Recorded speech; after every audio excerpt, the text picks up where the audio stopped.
Hello, good morning.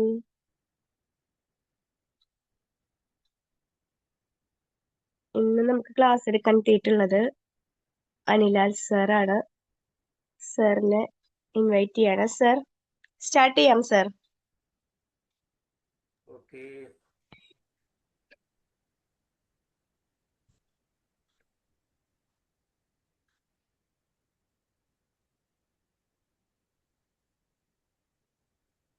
Hello, തുടങ്ങല്ലേ? കേൾക്കാമോ? കേൾക്കാം സർ. Good morning. കഴിയുന്നിടത്തോളം പേര് വീഡിയോയിൽ വരിക. രാവിലെയൊക്കെയാണ്, എന്നാലും ഓക്കെ. നമ്മുടെ അരമണിക്കൂർ സെഷനാണ്. ഈ സെഷനിലേക്ക് എല്ലാവരെയും സഹർഷം സവിനയം സ്വാഗതം ചെയ്യുന്നു. നമസ്തേ. Thank you sir.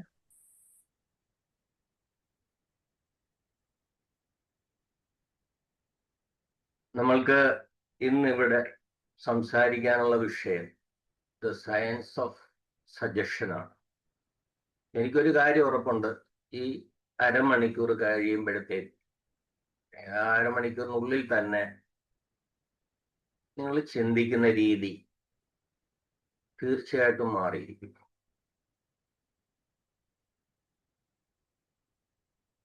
കുറച്ചു പേരെങ്കിലും വീഡിയോയിലേക്ക് വന്നാൽ നമുക്കൊരു എക്സസൈസിൽ തുടങ്ങാം.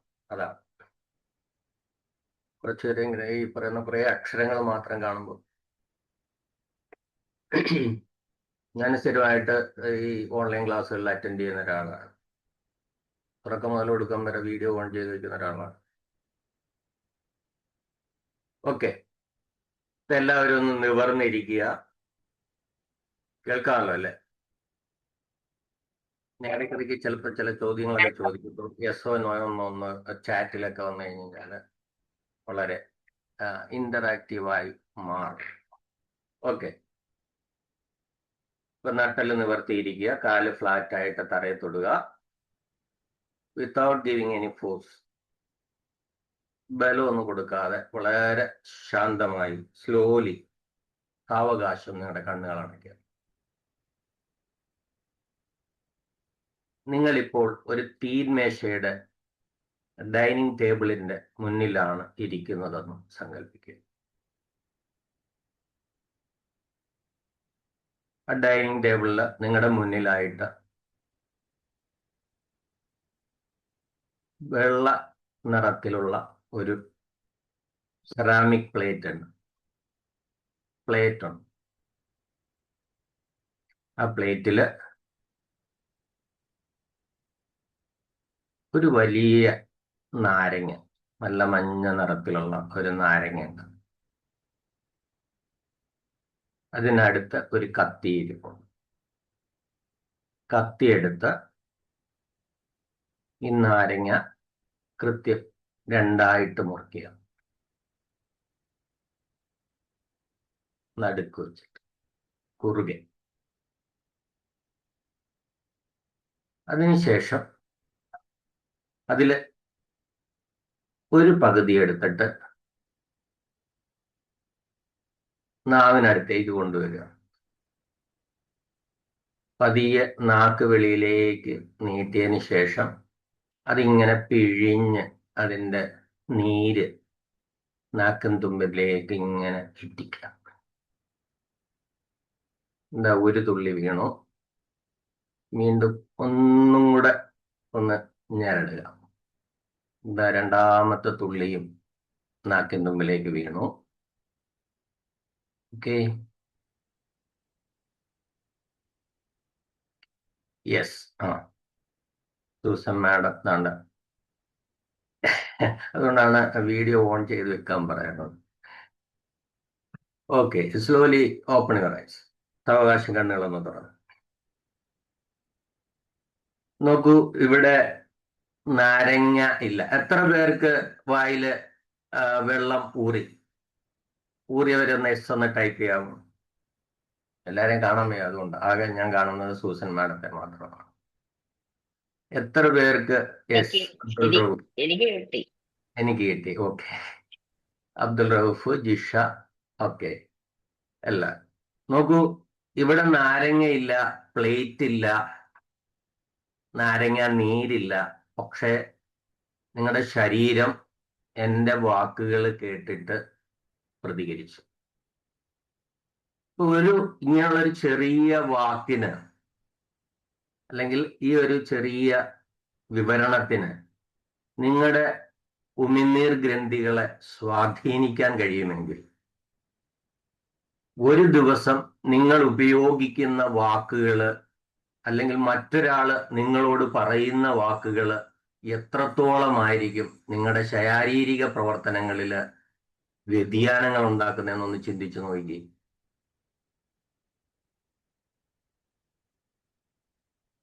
പിടികിട്ടിയോ? അപ്പോ അതാണ് പവർ ഓഫ് സജഷൻ.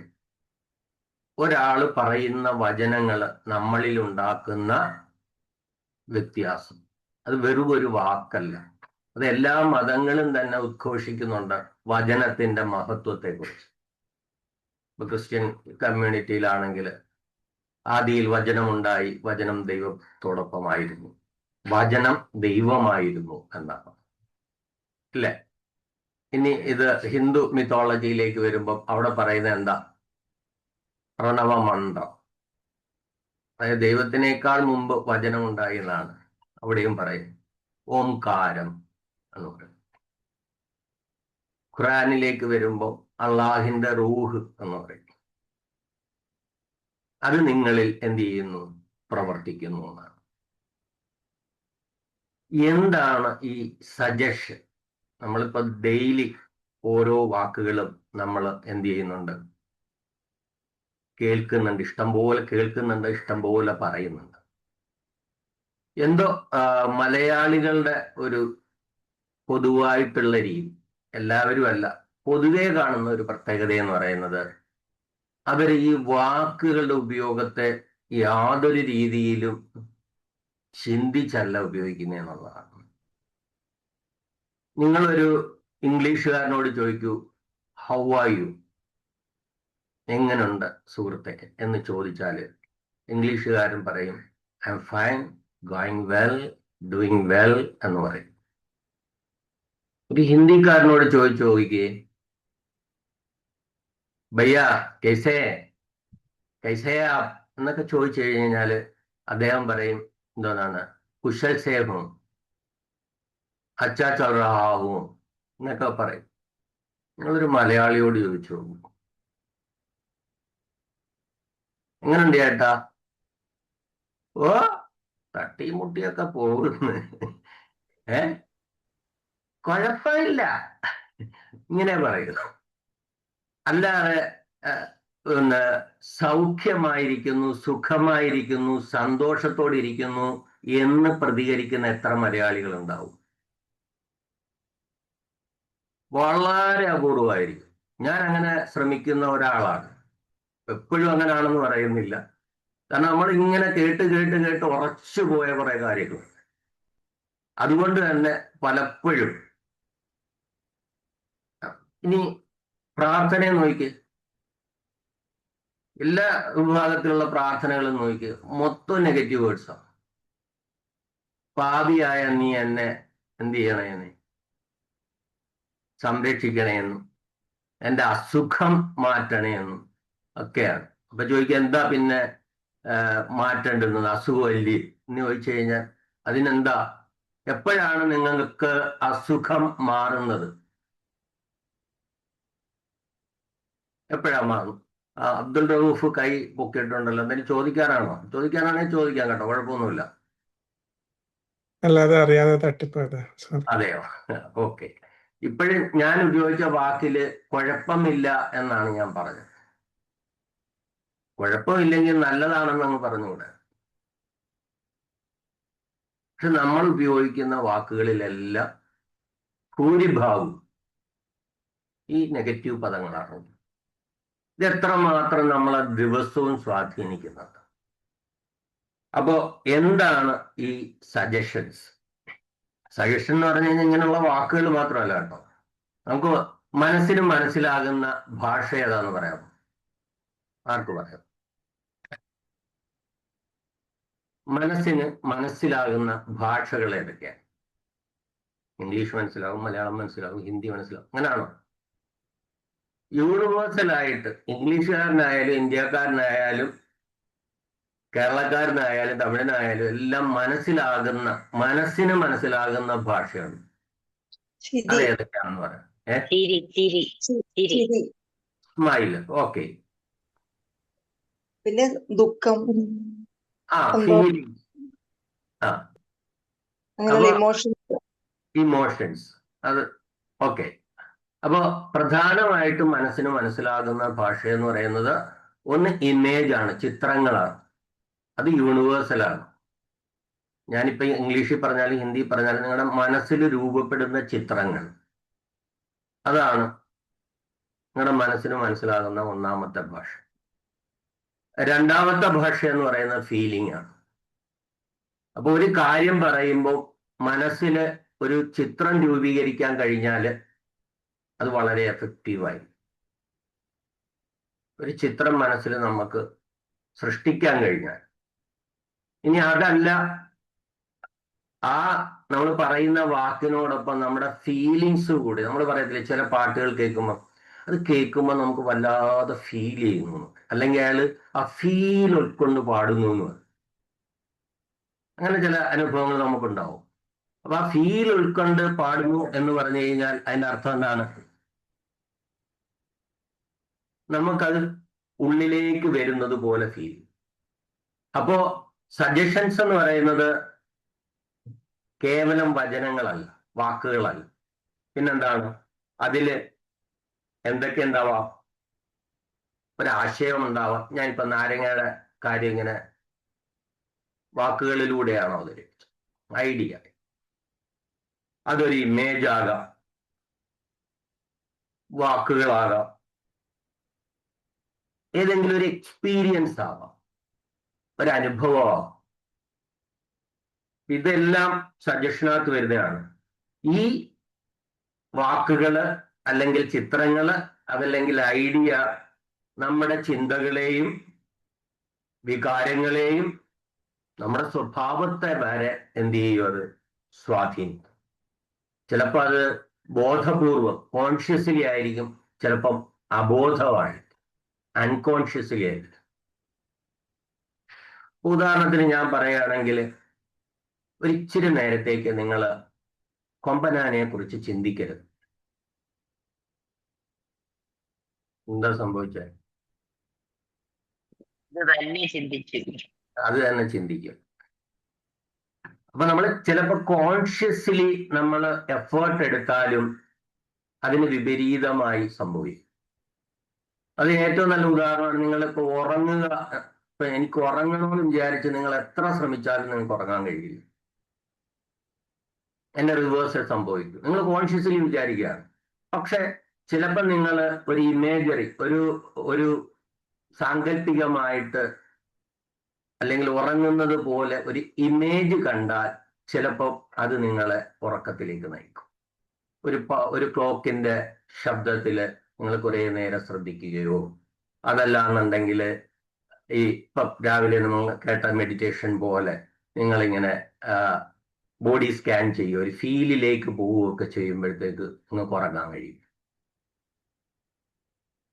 അപ്പൊ അതുകൊണ്ട് ഞാൻ ബോധപൂർവമോ അല്ലാതെയോ നമ്മളിലേക്ക് ഈ സജഷൻസ് വരും. ആ സജഷൻസ് നമ്മളെ എന്ത് ചെയ്യും? സ്വാധീനിക്കും. നമ്മൾ ഫോഴ്സ് ചെയ്ത് കൊടുക്കുന്നത് മാത്രമല്ല. ഈ സജഷൻ എന്ന് പറയുന്നത് പലരും വിചാരിക്കുന്നത്, ഇപ്പൊ സ്റ്റേജ് ഹിപ്നോട്ടിസ്റ്റ് ഒക്കെ കാണുന്ന കണക്ക് ഇനി നിങ്ങൾക്ക് എണ്ണാൻ കഴിയില്ല, അല്ലെങ്കിൽ നിങ്ങളുടെ പേര് ഇതാ ഞാൻ മായ്ച്ചു കളയുന്നു, അങ്ങനെയൊക്കെ ഒരുപാട് വീഡിയോ നിങ്ങൾ കാണുന്നുണ്ടാവും അല്ലേ? ഒരാളുടെ പേര് മായ്ച്ചു കളയുന്ന പോലെ, അല്ലെങ്കിൽ ഹിപ്നോട്ടൈസ് ചെയ്തതിന് ശേഷം എഴുന്നേൽക്കുമ്പോൾ മുമ്പിൽ നിൽക്കുന്നത് ഷാരൂഖ് ഖാൻ ആണ് അല്ലെങ്കിൽ മമ്മൂട്ടിയാണെന്ന് പറയുമ്പോൾ വേറെ ആളെ കാണിച്ചിട്ട് പറയുമ്പോൾ അങ്ങനെ കാണുന്നു. അപ്പം ഈ സജഷൻ കേൾക്കുമ്പോൾ ഹിപ്നോട്ടിസം എന്ന് ചിലപ്പം ഒരു ചിന്ത വരാറുണ്ട്. അവിടെയാണ് നമ്മൾ ഏറ്റവും കൂടുതൽ ഈ സജഷനെ കുറിച്ച് കേൾക്കുന്നത്. അത് മാത്രമല്ല, നമ്മുടെ ലൈഫിൽ രാവിലെ തൊട്ട് നമ്മൾ ഉണരുന്ന നേരം തൊട്ട് ഇങ്ങോട്ട് ഉറക്കത്തിലേക്ക് പോകുന്നത് വരെ നമ്മൾ കേൾക്കുന്നതും കാണുന്നതും അനുഭവിക്കുന്നതും എല്ലാം തന്നെ എന്തിൽ വരുന്നതാണ്? സജഷൻസ്. ഇത് അറിയാവുന്നത് കൊണ്ടാണ് നിങ്ങൾ ഒരു ടി വി പ്രോഗ്രാം കാണാനിരുന്നാല് മിനിറ്റിന് മിനിറ്റ് നമ്മൾ ചോദിക്കും, ഈ ഒരു ഇച്ചിരി സീരിയലിനിടയ്ക്ക് അല്ലെങ്കിൽ ഒരു ഇച്ചിരി പ്രോഗ്രാമിന്റെ ഇടയ്ക്ക് ഒരു ഇച്ചിരി സിനിമയ്ക്കിടയ്ക്ക് എത്ര പ്രാവശ്യം അതേ ഈ പരസ്യം കാണിക്കുന്നു? അത് ഒരെണ്ണം തന്നെ, വേറെ മാറ്റമൊന്നുമില്ല. ഇതൊരു തന്ത്രമാണ്. എന്ത് തന്ത്രം? ആ ഇമേജിലൂടെ നിങ്ങളുടെ മനസ്സിലേക്ക് ആ ബ്രാൻഡിനെ നിങ്ങൾ അറിയാതെ ഒളിച്ചു കടത്തുക. നിങ്ങൾ വിചാരിക്കും ഞാനിതൊന്നും ശ്രദ്ധിക്കുന്നില്ല, ഇതൊക്കെ ആര് മേടിക്കാൻ പോകുന്നു? പക്ഷെ നിങ്ങളൊരു കടയിൽ ചെല്ലുമ്പോൾ നിങ്ങൾ അറിയാതെ ഈ സാധനം ഏതാ, ഈ ടി വിയുടെ ഇടയ്ക്ക്, ഈ സിനിമയ്ക്കിടയ്ക്ക്, സീരിയലിനിടയ്ക്ക് കണ്ട ആ പരസ്യത്തിലെ സാധനത്തിന്റെ പേരായിരിക്കും നിങ്ങൾക്ക് ആദ്യമേ ഓർമ്മ വരിക. നിങ്ങളത് കോൺഷ്യസ്ലി ചെയ്യുന്നതല്ല, അറിയാതെ ചെയ്യുന്നത്. ഇത് അവർക്ക് അറിയാവുന്നത് കൊണ്ടാണ് ഒരേ കാര്യം റിപ്പീറ്റഡ് ആയിട്ട് വീണ്ടും വീണ്ടും വീണ്ടും വീണ്ടും വീണ്ടും പറയുമ്പോൾ നിങ്ങളത് എത്ര റെസിസ്റ്റ് ചെയ്യാൻ ശ്രമിച്ചാലും നിങ്ങൾ അറിയാതെ അത് നിങ്ങളുടെ ഉള്ളിലേക്ക് വരും. ഒരു സ്റ്റഡി നടത്തിയത് രാവിലെ എണീറ്റ് ഈ ഇച്ചിരി പ്രായമായവരെ നടത്തിയ ഒരു സ്റ്റഡിയാണ്. ഫ്ലോറിഡയിലാകുന്നു.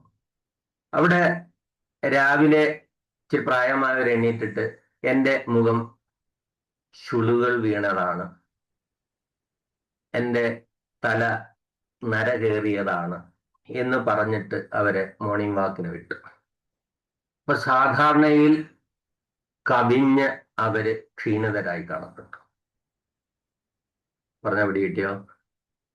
അതായത് രാവിലെ എണീറ്റ് നമ്മൾ പറയുന്ന, നമ്മളോട് തന്നെ പറഞ്ഞാൽ ആരും നമ്മളോട് പറയണമെന്നില്ല, നമ്മൾ മനസ്സിൽ സങ്കല്പിച്ചാൽ മതി എനിക്കിന്ന് വല്ലാത്തൊരു മൂഡ് ഓഫ് എന്ന് ചിന്തിച്ചാൽ ആ ദിവസം മുഴുവനും ചിലപ്പോൾ മൂഡ് ഓഫ് ആയി പോകും.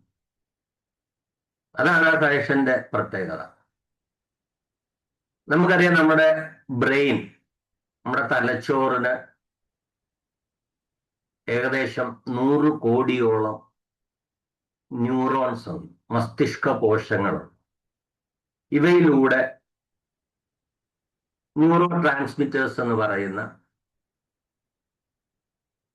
രാസപദാർത്ഥങ്ങൾ കൈമാറ്റം ചെയ്യപ്പെടുന്നുണ്ട്. അതിന് നമ്മൾ അതിന്റെ ബ്രെയിൻ പൾസസ് എന്നൊക്കെ പറയും. മെഷർ ചെയ്യുന്നതിന് ഉപകരണമുണ്ട്. എന്താ അതിന്റെ പേരെന്നറിയാമോ? ബ്രെയിൻ വേവ്സ് മെഷർ ചെയ്യുന്ന ഉപകരണത്തിന്റെ പേര്, ഹൃദയത്തിന്റെ ഇടിപ്പ് രേഖപ്പെടുത്തുന്നത് നമുക്കറിയാം ഇല്ലേ?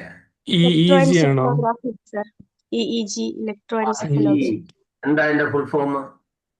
ഇലക്ട്രോഎൻസെഫലോഗ്രാഫി. ഇലക്ട്രോ എൻസെഫലോഗ്രാഫി. അപ്പൊ അത് മൂലം രേഖപ്പെടുത്തുന്നത് എന്താ? Brain waves. അപ്പൊ നിങ്ങൾ വിചാരിക്കും ഇതെങ്ങളുടെ കടലിലെ തിര പോലെ കാണും, ഇങ്ങനെ കയറി ഇറങ്ങി വരുന്ന. അത്രയൊന്നുമില്ല. എല്ലാം മ്യൂ ആംബിയർ ആണ്. എന്ന് പറഞ്ഞു കഴിഞ്ഞാൽ 10,00,000 വോൾട്ട്, അത്രേ ഉള്ളൂ. എന്നാലും അതിനെ മെഷർ ചെയ്യാൻ കഴിയും. അങ്ങനെ മെഷർ ചെയ്യുന്നതിൽ നിന്ന് നമ്മൾ ഒരു ബോധത്തോടിരിക്കുമ്പോൾ ഉള്ള ഫ്രീക്വൻസി എന്ന് പറയുന്ന, ആവൃത്തി എന്ന് പറയുന്നത്, ഒരു സെക്കൻഡിൽ കടന്നു പോകുന്ന ഈ പറയുന്ന ഇമ്പൾസുകളുടെ, പൾസുകളുടെ, അല്ലെങ്കിൽ ഈ അയോൺസ്, കെമിക്കൽ തന്മാത്രകളുടെ അളവിനെയാണ് ഈ ഫ്രീക്വൻസി എന്ന് പറയുന്നത്. അത് ഒരു വേക്കന്റ് സ്റ്റേറ്റിൽ, ഒരു കോൺഷ്യസ് സ്റ്റേറ്റിൽ എത്രയായിരിക്കും എന്ന് പറയാമോ?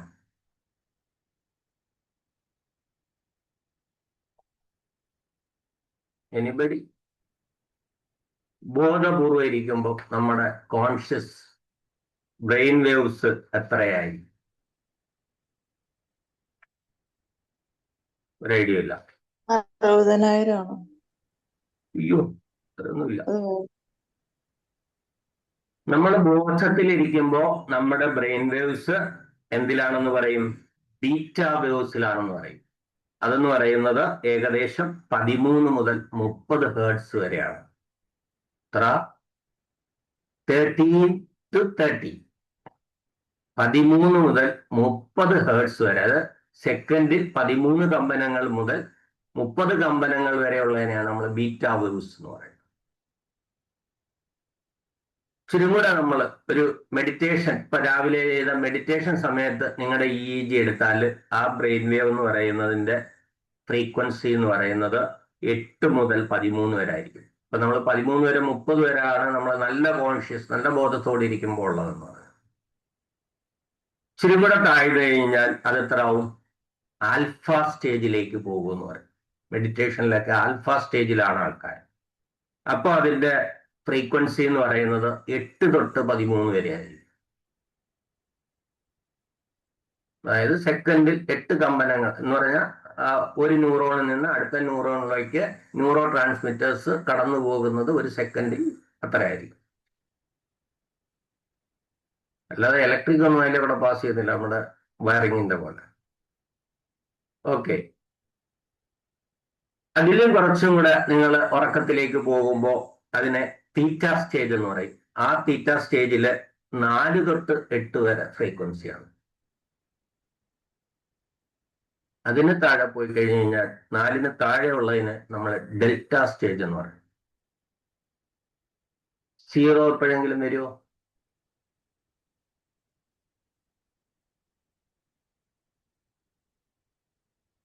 സീറോയ്ക്ക് മുകളില് 4 വരെയാണ് ഡെൽറ്റ സ്റ്റേജ്. 0 ആകുമ്പോൾ ദറ്റ് ഈസ് ബ്രെയിൻ ഡെൽറ്റ, മരണം സംഭവിക്കും. അതുകൊണ്ടാണ് നമ്മൾ പറയുന്നത് എല്ലാ ഉറക്കം കഴിഞ്ഞ് എഴുന്നേൽക്കുമ്പോഴും നമ്മൾ ഒരു ജനനമാണെന്ന് പറയുന്നത് അല്ലെ? അങ്ങനെ ഒരു പറച്ചിലല്ലേ? അപ്പൊ ഡെൽറ്റയിലെ ഈ പറയുന്ന ബീറ്റയിൽ നിന്ന് ഡെൽറ്റ വരെ പോയിട്ടാണ് ഒരു ഉറക്കത്തിന്റെ ഒരു സൈക്കിൾ കഴിയുമ്പോൾ ഓരോ അരമണിക്കൂർ കഴിയുമ്പോഴും അല്ലെങ്കിൽ 1 മണിക്കൂർ കഴിയുമ്പോഴും എന്ത് ചെയ്യും? ഈ ബീറ്റയിൽ നിന്ന് നമ്മൾ എവിടെ പോവും? ഡെൽറ്റയിൽ പോവും, എന്നിട്ട് തിരിച്ചു വരും. അങ്ങനെ ഒരു മിനിമം 4 സൈക്കിളെങ്കിലും ഒരു ഉറക്കത്തിനിടയ്ക്ക് നടക്കും. പിടിയില്ല.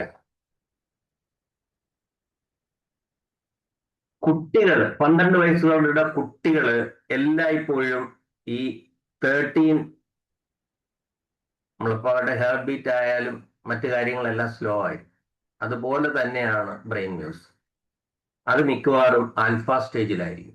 അതുകൊണ്ട് കുട്ടികളോട് സംസാരിക്കുമ്പോൾ വളരെ സൂക്ഷിക്കണം. കാരണം ഈ ആൽഫ സ്റ്റേജ് എന്ന് പറയുന്നത് മെഡിറ്റേഷൻ സ്റ്റേജാണ്. നേരത്തെ പറഞ്ഞു, ഈ ഹിപ്നോട്ടിസം ചെയ്യുമ്പോഴും ഈ ആൽഫ സ്റ്റേജിലേക്കാണ് ആളുകളെ കൊണ്ടുപോകുന്നത്. അവരുടെ ആ ഒരു ബ്രെയിൻ പ്രവർത്തനങ്ങളെ സ്ലോ ഡൗൺ ചെയ്യുകയാണ് ചെയ്യുന്നത്, ഫ്രീക്വൻസി കുറയ്ക്കുകയാണ് ചെയ്യുന്നത്. മെഡിറ്റേഷനിലൂടെയും അത് തന്നെയാണ് അച്ചീവ് ചെയ്യുന്നത്. അതുകൊണ്ടാണ് മെഡിറ്റേറ്റ് ചെയ്തിട്ട് നമ്മൾ വിഷ്വലൈസ് ചെയ്യുമ്പോൾ കൂടുതൽ എഫക്റ്റീവ് ആവുന്നത്. അപ്പോൾ അവിടെ നമ്മൾ ഈ നേരത്തെ പറഞ്ഞ 30-നും 30ക്കും ഇടയ്ക്കുള്ള സമയത്താണ് നമ്മുടെ ക്രിട്ടിക്കൽ തിങ്കിങ്. ആരെങ്കിലും എന്തെങ്കിലും പറഞ്ഞാൽ അതിനെ വിമർശനാത്മകമായി ചിന്തിക്കുകയും അതിനെ എതിർക്കുകയൊക്കെ ചെയ്യുന്നത് ആ ഒരു പീരീഡിലാണ്. മനസ്സിലായില്ലേ? അപ്പോ കുട്ടികൾ എല്ലായ്പ്പോഴും ഈ ആൽഫ സ്റ്റേജിലാണ്, മെഡിറ്റേഷൻ സ്റ്റേജിലാണ്. അതുകൊണ്ട് അവരോട് സംസാരിക്കുമ്പോൾ വളരെയധികം സൂക്ഷിക്കണം. കാരണം ഒരു റെസിസ്റ്റൻസും ഇല്ല. ഞാൻ നേരത്തെ പറഞ്ഞല്ലോ, 30-നും 30ക്കും ഇടയ്ക്കാണ് നമുക്ക് ക്രിട്ടിക്കൽ തിങ്കിങ് ഉള്ളത്, ത്യാജ്യഗ്രാഹ്യ പ്രത്യേകതകളുള്ളത്. 30ക്ക് താഴെ അത് കുറവാണ്, റെസിസ്റ്റൻസ് കുറയും. ഒബ്ജക്റ്റ് ചെയ്യാനുള്ള അല്ലെ ക്രിട്ടിസൈസ് ചെയ്യാനുള്ള ഒരു ടെൻഡൻസി കുറഞ്ഞിട്ട് എന്തും അക്സെപ്റ്റ് ചെയ്യാൻ പറ്റുന്ന ഒരു രീതിയിലേക്ക് വരും. അപ്പൊ സജഷൻസ് അല്ലെങ്കിൽ ഒരാളുടെ വാക്ക് നമ്മളിലേക്ക് ഏറ്റവും കൂടുതൽ കയറുന്നത് ഏത് സമയത്താണ്? ഈ ബ്രെയിൻ വേവ്സ് 30-ന് താഴെ ആവുമ്പോഴാണ്. അപ്പൊ കുട്ടികൾ എപ്പോഴും 30-ന് താഴെയാണ്. അതുകൊണ്ട് എന്താ സംഭവിക്കുക?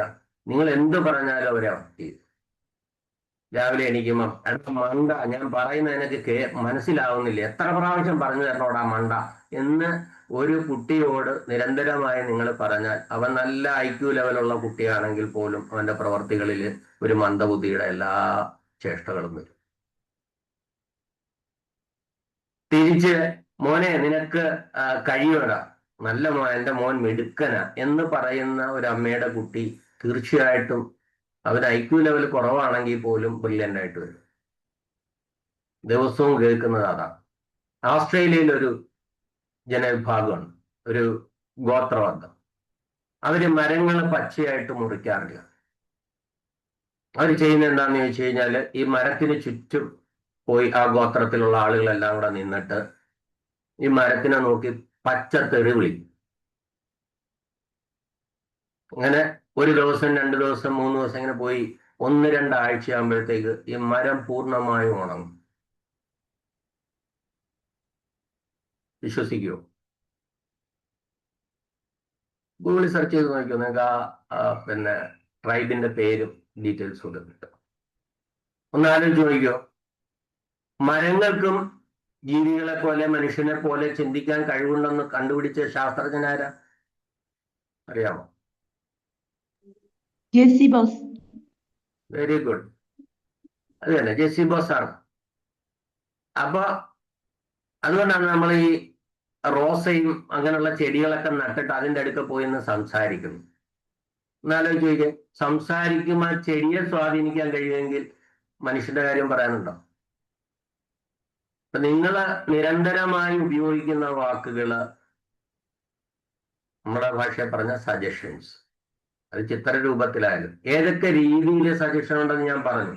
ഇമേജുകളാവാം, ഇല്ലേ, തോട്ട്സ് ആവാം, ഐഡിയ ആവാം, ഫീലിങ്സ് ആവാം, എക്സ്പീരിയൻസ് ആവാം. ഇത് ദിവസവും നൽകുന്ന ഈ കാര്യങ്ങൾ നിങ്ങളെ എത്രമാത്രം സ്വാധീനിക്കും? നീ നമ്മൾ പറഞ്ഞു ഇതിന്റെ ഈ ഡെൽറ്റ വേവ് അങ്ങനെ ഇങ്ങനെ, അതെല്ലാം ടെക്നിക്കലി അല്ലെങ്കിൽ സയന്റിഫിക് ആയിട്ട് പറയുകയാണെങ്കിൽ, നേരത്തെ പറഞ്ഞാൽ ഒരു ന്യൂറോണിൽ നിന്ന് അടുത്ത ന്യൂറോണിലേക്ക് കെമിക്കൽസ് പാസ് ചെയ്യും. നിങ്ങൾക്ക് അറിയാവുന്ന 2 കെമിക്കലിന്റെ പേര് പറഞ്ഞു.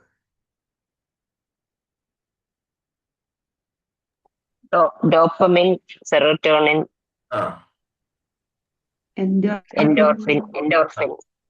നമ്മൾ ഒരു 105ഓളം കെമിക്കൽസ് ഉണ്ട്. ഇതിൽ നമുക്ക് പരിചയമുള്ള സാധനം ഡോസാണ്. ഡോപ്പമിൻ, ഓക്സിറ്റോസിൻ, സെറാട്ടോണിൻ, എൻഡോർഫിൻ, ഇല്ലേ? ഇതെല്ലാം നമ്മൾ എന്തോന്ന് വിളിക്കും? Neuro transmitters. അസറ്റൈൽ കൊളൈൻ ഇല്ലേ സർ? Acetyl choline. ഒരുപാട്, ഞാൻ പറഞ്ഞില്ലേ, 100-ലധികം കെമിക്കൽസ് ഉണ്ട് ബ്രെയിനിൽ. നമ്മൾ പിന്നെ സ്ഥിരമായി കേൾക്കുന്ന സാധനമാണ് ഈ ഡോസ് എന്ന് പറയുന്നത്. സ്ഥിരമായി കേൾക്കുന്ന കുറെ സാധനങ്ങൾ ഞാൻ പറഞ്ഞ ഈ 4 കൂടെ ചേർത്തൊരു പൊതുവായിട്ടുള്ളൊരു പേര് പറയും, ഹാപ്പി ഹോർമോൺസ്. Happy hormones. അപ്പോ ഈ സജഷൻസ് എന്ന് പറയുന്നത് ഡയറക്റ്റ് സജഷൻ ഉണ്ട്, നേർക്ക് നേരെ നമ്മൾ വാക്കുകളിലൂടെ. അപ്പൊ ഞാൻ രാവിലെ തുടങ്ങിയത് ഒരു ഡയറക്റ്റ് സജഷനിലൂടെയാണ്, ഇല്ലേ? ഇൻസ്ട്രക്ഷൻസ് നൽകുക, വെർബൽ ഇൻസ്ട്രക്ഷൻസിലൂടെ കാര്യങ്ങൾ പറയുന്നതിനാണ് ഡയറക്റ്റ് സജഷൻസ് എന്ന്. ഇപ്പൊ രാവിലെ മെഡിറ്റേഷൻ ചെന്നപ്പം നിങ്ങളുടെ മനസ്സ് ശാന്തമാകുന്നു, ഇത് ഡയറക്റ്റ് സജഷനാണ്. നിങ്ങൾക്ക് ഭാരക്കുറവ് അനുഭവപ്പെടുന്നു എന്ന് പറയുന്നത് ഡയറക്റ്റ് സജഷനാണ്. ഇനി ഇൻഡയറക്റ്റ് സജഷൻസ് ഉണ്ട്. അത് ചിലപ്പോൾ കഥകളിലൂടെ ആയിരിക്കാം, ചില ഉപമകളിലൂടെ ആയിരിക്കാം, ചില സിമ്പലുകൾ ആയിരിക്കാം. നേരത്തെ പറഞ്ഞ പോലെ പരസ്യങ്ങൾ ഇൻഡയറക്റ്റ് സജഷനിലൂടെയാണ് നിങ്ങളിലേക്ക് എത്തുന്നത്. ബ്രഷ് ബിഫോർ യു എന്താണ് ബിഫോർ ബെഡ് എന്നൊക്കെ പറയുമ്പോൾ നമ്മൾ വില്ലി വൈറ്റ് ടൂത്ത് പേസ്റ്റിനെ കുറിച്ച് ഓർക്കും, ഇല്ലേ? മോഹൻലാലൊക്കെ നിന്ന് പറയുകയാണ്. അപ്പോ അതൊക്കെ ഇൻഡയറക്റ്റ് സജഷൻസ് ആണ്. പിന്നെന്തുണ്ട്? സെൽഫ് സജഷൻ ഉണ്ട്. എന്താ സെൽഫ് സജഷൻ എന്ന് പറഞ്ഞാൽ? നമ്മളോട് തന്നെ സംസാരിക്കും. നമ്മൾ സ്വയം സംസാരിക്കും, മറ്റുള്ളവരോട് സംസാരിക്കും. നമ്മൾ സെൽഫായിട്ട് തന്നെ സംസാരിക്കാറുണ്ട്. ഇതിൽ ഏറ്റവും പവർഫുൾ ഏതാ? സെൽഫാണ്. മറ്റുള്ളവരോട് സംസാരിക്കുന്നതിനേക്കാൾ, അതായത് നമ്മൾ തന്നെ എനിക്ക് അസുഖമാണെന്ന് വരുന്നത് തീർച്ചയായിട്ടും നിങ്ങൾ ആ രോഗിയായിട്ട് മാറും. മറ്റാര് പറയുന്നതിനെക്കാട്ടി വേഗത്തിൽ നിങ്ങൾ രോഗിയാവും. എനിക്ക് വയ്യേ എന്ന് പറഞ്ഞിരുന്നാൽ നിങ്ങൾക്ക് വയ്യാത്തതുപോലെ ആയി പോകും. അതാണ് അതിന്റെ പ്രത്യേകത. എൻ്റെ ഒരിക്കൽ ഒരു അമ്മയും മോനും കൂടെ ഒരിക്കൽ കൗൺസിലിങ്ങിന് വന്നു. എന്താ 8ാം ക്ലാസ്സിൽ പഠിക്കുന്ന ഇംഗ്ലീഷ് മീഡിയം പഠിക്കുന്ന പയ്യൻ കുറച്ച് ദിവസമായിട്ട് എന്ത് ചെയ്യുന്നില്ല, മിണ്ടുന്നില്ല. അപ്പൊ നമ്മൾ ആ ഹിസ്റ്ററിയൊക്കെ ചോദിച്ചു വന്നപ്പോൾ ഇവര് ഫാമിലി ആയിട്ട് ഗുജറാത്തിലായിരുന്നു. ഗുജറാത്തിലായിരിക്കുന്ന സമയത്ത് ഒരു അച്ഛനും അമ്മയും 2 ആൺമക്കളുമാണുള്ളത്. ഇവർക്ക് ചിക്കൻ ബോക്സ് വന്നു.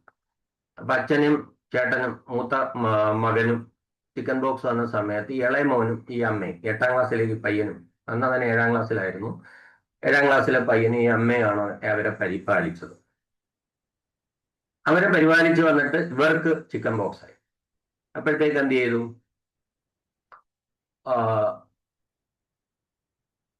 ചിക്കൻ ബോക്സ് ചികിത്സിക്കുന്നതിനിടയ്ക്ക് എപ്പോഴും ഈ പയ്യന്റെ ശബ്ദം, സംസാരിക്കാനുള്ള ശേഷി നഷ്ടപ്പെട്ടു. അവരവിടൊക്കെ ഗുജറാത്തിലെ അടുത്തുള്ള ഹോസ്പിറ്റലിൽ കൊണ്ടുപോയി സൈക്കാട്രിസ്റ്റിനെ എടുത്തു വിട്ടു. 5ഓളം മെഡിസിനുകൾ ഈ പയ്യനായിട്ട് എന്ത് ചെയ്തു, പ്രിസ്ക്രൈബ് ചെയ്യപ്പെട്ടു, കൊടുത്തു. ഒരു വ്യത്യാസവും. നേരെ അവര് നാട്ടിൽ വന്നു. കൊല്ലത്താണ് താമസം അവര്. ഇവിടെ അടുത്തുള്ള പ്രധാനപ്പെട്ട ഒരു ക്രിസ്ത്യൻ മാനേജ്മെന്റ് ഹോസ്പിറ്റലിൽ പോയി അവിടുത്തെ സൈക്കാട്രിസ്റ്റിനെ കണ്ടു. നേരത്തെ സൈക്കാട്രിസ്റ്റ് കൊടുത്തിരുന്നതിന് പകരം വേറൊരു മരുന്ന്, 4-5 മരുന്ന് അദ്ദേഹം പ്രിസ്ക്രൈബ് ചെയ്തു. അതിനിടയിൽ എപ്പോഴോ വീണ്ടും ഈ പയ്യന് സംസാരശേഷിയാണ്. അപ്പൊ ഹിസ്റ്ററിയൊക്കെ ചോദിച്ചു വന്നപ്പം ഞാൻ കാരണം പയ്യന് സംസാരിക്കാൻ വയ്യല്ലോ, ഈ അമ്മയോടാണ് ചോദിക്കുന്നതല്ല. അപ്പൊ അമ്മ ടീച്ചറാണ്. അവര് പറഞ്ഞു, ഇവരൊരു പ്രത്യേകതയുണ്ട് സാറേ, മഴ നനഞ്ഞു കഴിഞ്ഞാൽ അതിന്റെ ശബ്ദം പോകും. എന്താണ് മഴ? നമ്മൾ പറയത്തില്ല മഴ നനഞ്ഞാൽ പനി പിടിക്കും എന്ന് പറയുന്ന പോലെ, മഴ നനഞ്ഞു കഴിഞ്ഞാൽ ഇവന് തൊണ്ടയ്ക്ക് പ്രശ്നം വരും, ഇവന്റെ സംസാരശേഷി പോകും. അപ്പൊ ഞാൻ ചോദിച്ചു, ഈ അടുത്തിടയ്ക്കാണ് അങ്ങനെയാണോ സംഭവിച്ചോ? ഇപ്പൊ മഴ നനയുകയോ അങ്ങനെ ചെയ്തോ? ഈ അടുത്തിടയ്ക്ക് അവന് പനി വന്നു. അന്നേരം ഞാൻ അവനോട് പറഞ്ഞതാ, എന്തോന്നാണ്, മഴ നനഞ്ഞ പനി പിടിക്കും, പനി പിടിച്ചാൽ നിന്റെ ശബ്ദം. അപ്പൊ നമുക്ക് കാര്യത്തിന്റെ കിടപ്പ് മനസ്സിലായി. എന്താണ് അവിടെ വർക്കൗട്ട് ആയത്? അമ്മയുടെ ഈ സജഷനാണ്, ടീച്ചറിന്റെ സജഷനാണ്. ഇതിനൊക്കെ നമ്മൾ എന്തെല്ലാം അബദ്ധങ്ങൾ ദിവസവും പറയണമെന്ന് ഓർത്തോണം. ഈ മഴ നനഞ്ഞാൽ പനി പിടിക്കും എന്നുള്ളതിൽ എന്ത് സയൻസാണ് ഉള്ളത് സത്യത്തിൽ? ഈ മുടിയുണ്ട്, മുടിക്ക് താഴെ തൊക്കുണ്ട്, ആ തൊക്കിന് താഴെ എന്തുണ്ട്, കപാലം അഥവാ നമ്മുടെ തലയോടുണ്ട്. ആ തലയോടിന് തന്നെ എത്ര ലെയറാ, പൈ മാറ്റർ, ഗ്രേ മാറ്റർ അങ്ങനെയൊക്കെ പറഞ്ഞിട്ട്, പിന്നെ അതിന്റെ അപ്പുറത്ത് സെറിബ്രൽ ഫ്ലൂയിഡ് അഥവാ മസ്തിഷ്ക ദ്രവം, അതിനകത്താണ് ഈ നമ്മുടെ മസ്തിഷ്കം എന്ന് പറഞ്ഞ സാധനം ഇരിക്കുന്നത്. ഈ വെള്ളം ഇതിലേക്കടെ ഇറങ്ങി എന്തോ അരിപ്പല്ല നേരെ ബ്രെയിനിലോട്ട് പോകാൻ. എന്തൊരു വിഡ്ഢിത്വമാണെന്നല്ല, നല്ല വിദ്യാഭ്യാസം. ഇങ്ങനെ ഞാനല്ല ഈ വെള്ളമല്ല, മനസ്സിലായി? അങ്ങനെ മഴ നനഞ്ഞാൽ പനി പിടിക്കുവോ? ഇല്ല. ഞാൻ എന്റെ അതെല്ലാം മഴ വരുമ്പോ കൊണ്ടുവന്ന് നിർത്തി ഞങ്ങള് ഒന്നിച്ച് മഴ നനയാറുണ്ട്, കുളിക്കാറുണ്ട്. അവർക്ക് പനി പിടിക്കാറില്ല. കാരണം ഞാൻ അങ്ങനെ ഒരു സജഷൻ അവർക്ക് കൊടുക്കാറേ ഇല്ല. നിങ്ങൾ അറിഞ്ഞു അറിയാതെയും ഈ പറഞ്ഞുകൊണ്ടിരിക്കുന്ന കാര്യങ്ങൾ നേരത്തെ പറഞ്ഞതുപോലെ അൺകോൺഷ്യസ്ലി, ഡയറക്റ്റ് ആയിട്ടോ ഇൻഡയറക്റ്റ് ആയിട്ടോ അവരുടെ ഉള്ളിലേക്ക് പോയാലത് സംഭവിക്കും. അത് ഉറപ്പ്. സജഷന്റെ ആ ഒരു ബലം അതാണ്. നിങ്ങൾ അറിയാതെ ഉള്ളിലേക്ക് ചെല്ലുമ്പോൾ അത് നിങ്ങളുടെ ശാരീരിക പ്രവർത്തനങ്ങളെ, നേരത്തെ നമ്മൾ നാരങ്ങയുടെ കാര്യം പറഞ്ഞപ്പം സ്വാഭാവികമായിട്ടും എന്തിന് സംഭവിക്കാമെങ്കിൽ ഉമിനീർ ഗ്രന്ഥിയെ ഉദ്ദീപിപ്പിച്ച് ഉമിനീർ ഉൽപ്പാദിപ്പിക്കാൻ കഴിയുമെങ്കിൽ അതുപോലെ തന്നെ എല്ലാ ശാരീരിക പ്രവർത്തനങ്ങളെയും സ്വാധീനിക്കാൻ എന്തിനു കഴിവുണ്ട്? ഡയറക്റ്റോ ഇൻഡയറക്റ്റോ ഈ പറയുന്ന സെൽഫോ ആയിട്ടുള്ള ടോക്കിലൂടെ നിങ്ങളുടെ ശരീരത്തിനെ പ്രവർത്തിപ്പിക്കാൻ ആ സജഷൻസിന് ശക്തിയുണ്ട്. ഒരു സജഷൻ പറയുമ്പോൾ, നിങ്ങൾ കാഷ്വലി ഒരെണ്ണം പറയുമ്പോൾ ഡെൻഡ്രൈറ്റ്സിൽ ഉണ്ടാകുന്ന ഈ മഷ്റൂം പോലുള്ള ഭാഗമുണ്ട്, അറിയാലോ, റിസപ്റ്റേഴ്സ് എന്നാണ് അതിന് പറയുക സയന്റിഫിക്കലി പറഞ്ഞാൽ. ഈ റിസപ്റ്റേഴ്സിന്റെ എണ്ണം കൂടുക ചെയ്യുന്നത്. അല്ലാതെ നമ്മുടെ മെമ്മറി എല്ലാം കൂടെ ഒരു ഫയലിൽ, നമ്മുടെ കമ്പ്യൂട്ടറിലെ പോലെ ഒരു ഫോൾഡറിൽ സൂക്ഷിക്കുകയല്ല ചെയ്യുന്നത്. പുതിയ പുതിയ കണക്ഷൻസ് ഉണ്ടായിട്ട് അതിൽ പാറ്റേണുകളായിട്ടാണ് നമ്മുടെ മെമ്മറികൾ സ്റ്റോർ ചെയ്യുന്നത്. അപ്പൊ നിങ്ങൾ പുതിയ പുതിയ എന്തെങ്കിലും പുതിയത് ഇങ്ങനെ കേട്ടുകൊണ്ടേയിരിക്കുമ്പോൾ പുതിയ പുതിയ പാത്വേസ്, ന്യൂറോ പാത്വേസ് എന്നാണ് സയന്റിഫിക്കലി പറയുന്നത്, അത് പുതുതായിട്ട് ഉണ്ടായിക്കൊണ്ടേയിരിക്കും. പുതിയ കണക്ഷൻസ് ഉണ്ടാവും. ആ കണക്ഷൻസിലാണ് എന്ത് ഈ മെമ്മറികൾ സൂക്ഷിക്കപ്പെടുന്ന, എക്സ്പീരിയൻസുകൾ സൂക്ഷിക്കപ്പെട്ടിരിക്കുന്നു. അപ്പൊ നമ്മൾ ഒരെണ്ണം ഉപയോഗിക്കാതിരുന്നാലോ അത് പതുക്കെ പതുക്കെ നശിച്ചു പോകും. അപ്പൊ ഞാൻ നിങ്ങളോട് നേരത്തെ പറഞ്ഞു എന്താ, കൊമ്പനാനയെ കുറിച്ച് ചിന്തിക്കുക. പക്ഷെ സംഭവിച്ചെന്താ, കൊമ്പനാന നിങ്ങളുടെ മനസ്സിലേക്ക് പോകും. അതിന് കാരണം എന്ന് പറഞ്ഞാൽ മനസ്സിന് ഒരു പ്രത്യേകതയുണ്ട്.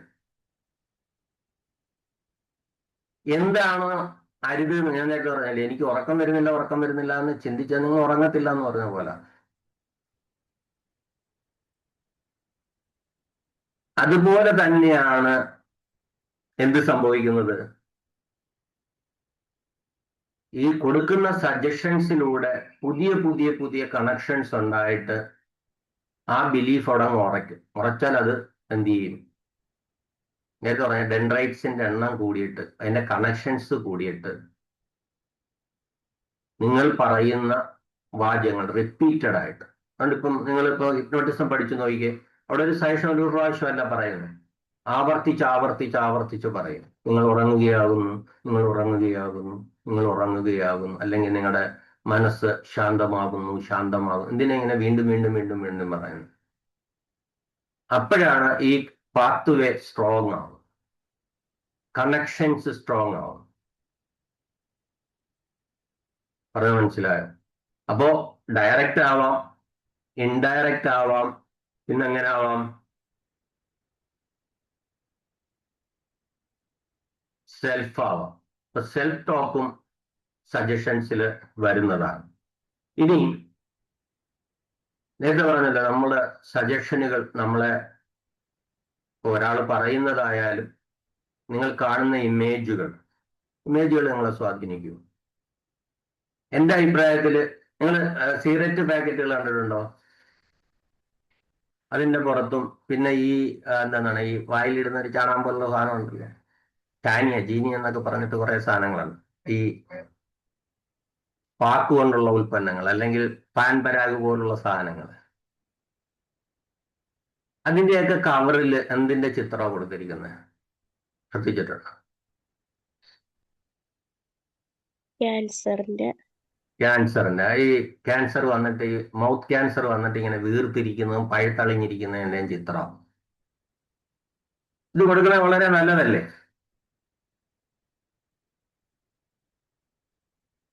നിങ്ങളുടെ അഭിപ്രായം എന്താ? അവയർനെസ് ക്രിയേറ്റ് ചെയ്യാനെന്നുള്ള ഇതിൽ നല്ലതാണ്. എങ്കിൽ ഒരു ഹിപ്നോട്ടിസ്റ്റ് എന്നുള്ള രീതിയിൽ ഞാൻ പറയും അത് വളരെ മോശമാണ്.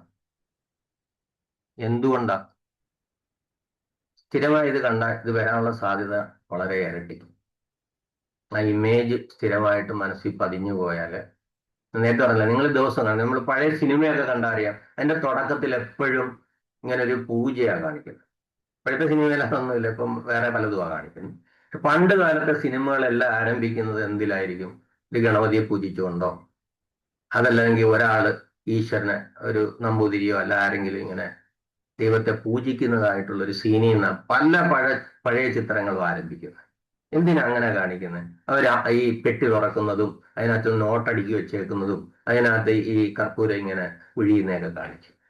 അതൊരു ഇമേജാണ്. അപ്പൊ രാവിലെ തുടക്കത്തിൽ ഒരു ഇമേജ് അങ്ങനെ മനസ്സിലേക്ക് കയറി കഴിഞ്ഞു കഴിഞ്ഞാൽ ഉറപ്പായിട്ടും അവരുടെ ധനം ഇൻക്രീസ് ചെയ്ത് വരുന്നതായിട്ട് കാണിക്കും. നമ്മൾ ഈ ലോ ഓഫ് അട്രാക്ഷൻ എന്നും പറഞ്ഞു, ആൽഫ ഹീലിംഗ് എന്നും പറഞ്ഞു, ബീറ്റ ഹീലിംഗ് എന്നൊക്കെ പറഞ്ഞു, ഇഷ്ടം പോലെ പേര് ഈ സാധനങ്ങൾ വരുന്നു. ഇതെല്ലാം എന്തിനെ ബേസ് ചെയ്തുള്ളതാണ്? ഈ സജഷനെ ബേസ് ചെയ്തിട്ടുള്ള. സജഷനിലൂടെ നിങ്ങളിൽ എന്ത് ചെയ്യുക? വിഷ്വൽസ് സൃഷ്ടിക്കുകയാണ്. ഞാൻ നേരത്തെ പറഞ്ഞല്ലോ, സജഷൻ എന്ന് പറഞ്ഞാൽ വാക്കല്ല, വിഷ്വൽ ആകാം, ഐഡിയ ആവും. ഇത് നിങ്ങളെ സ്വാധീനിക്കുമോ ഇല്ലയോ? ഉറപ്പായിട്ടും സ്വാധീനിക്കും. അത് നിങ്ങളിൽ മാറ്റങ്ങൾ ഉണ്ടാക്കും. ഞാൻ നേരത്തെ പറഞ്ഞു ചില വല്യമ്മമാർ വന്ന് സ്ഥിരമായിട്ട് പറയുന്നവരെ ഞാൻ ദിവസവും പോയി ഈച്ചന്റെ അടുക്ക താണ് വീണ് കിടന്ന് പറഞ്ഞാൽ എനിക്ക് കഷ്ടത തന്നെ ആവില്ല. നമ്മൾ ചോദിക്കും എന്താ അമ്മമ്മ പ്രാർത്ഥിക്കുന്നത്, അല്ലെ അമ്മമ്മ പ്രാർത്ഥിക്കുന്നത്, അമ്മ പ്രാർത്ഥിക്കുന്നതെന്ന് ചോദിച്ചാൽ പറയും എന്താ പറയാനാ സാറേ, എന്റെ കഷ്ടകാലം മാറണേ, ദുരിതം മാറണേ എന്നല്ലേ എനിക്ക് പ്രാർത്ഥിക്കാൻ പറ്റൂ. നിങ്ങൾ എന്താ പറയുന്നു? ഇങ്ങനെ പറഞ്ഞാല് ദുരിതവും കഷ്ടപ്പാടും അസുഖവും മാറുമോ ഇല്ലയോ? ഒരിക്കലും മാറില്ല. എന്തുകൊണ്ടാ? അവര് പറയുന്ന ആ സജഷൻ തന്നെയാണ് പ്രശ്നം, പ്രാർത്ഥനയുടെ വാക്ക് തന്നെയാണ് പ്രശ്നം. എന്തുകൊണ്ടാ? ദാരിദ്ര്യം, അതിന്റെ ഇമേജ് ഒന്ന് കണ്ടു നോക്കാൻ. സന്തോഷകരമായ ഇമേജാണ്? ഒരിക്കലും അല്ല. ദാരിദ്ര്യത്തിന്റെ ഇമേജ് വളരെ മോശമാണ്. ആ ഇമേജാണ് ഈ പ്രാർത്ഥന ഓരോ തവണ ഇവർ ഈ പ്രാർത്ഥന ചൊല്ലുമ്പോഴും വീണ്ടും വീണ്ടും കയറിക്കൊണ്ടിരിക്കുന്നത്. അത് അട്രാക്ട് ചെയ്യുന്ന ദാരിദ്ര്യമായിരിക്കും. അതുകൊണ്ടാണല്ലോ എത്ര പ്രാർത്ഥിച്ചിട്ടും എത്രയോ പ്രാർത്ഥിച്ചിട്ടും പ്രാർത്ഥന സ്വീകരിക്കാത്തത്. അത് തന്നെ പ്രാർത്ഥന ഇത് ആരാ സ്വീകരിക്കേണ്ടത്? ഇത് സജഷൻസാ, പ്രാർത്ഥനകളെല്ലാം തന്നെ സജഷൻസാ. ഇങ്ങനെയുള്ള പ്രാർത്ഥന പിന്നെ ചോദിക്കും ദാരിദ്ര്യം മാറണേ എന്നുള്ളത് നിങ്ങൾ വേറെ എന്താ വാക്കാ പറയുക? എന്ത് പറയാം? നിങ്ങൾ തന്നെ പറ.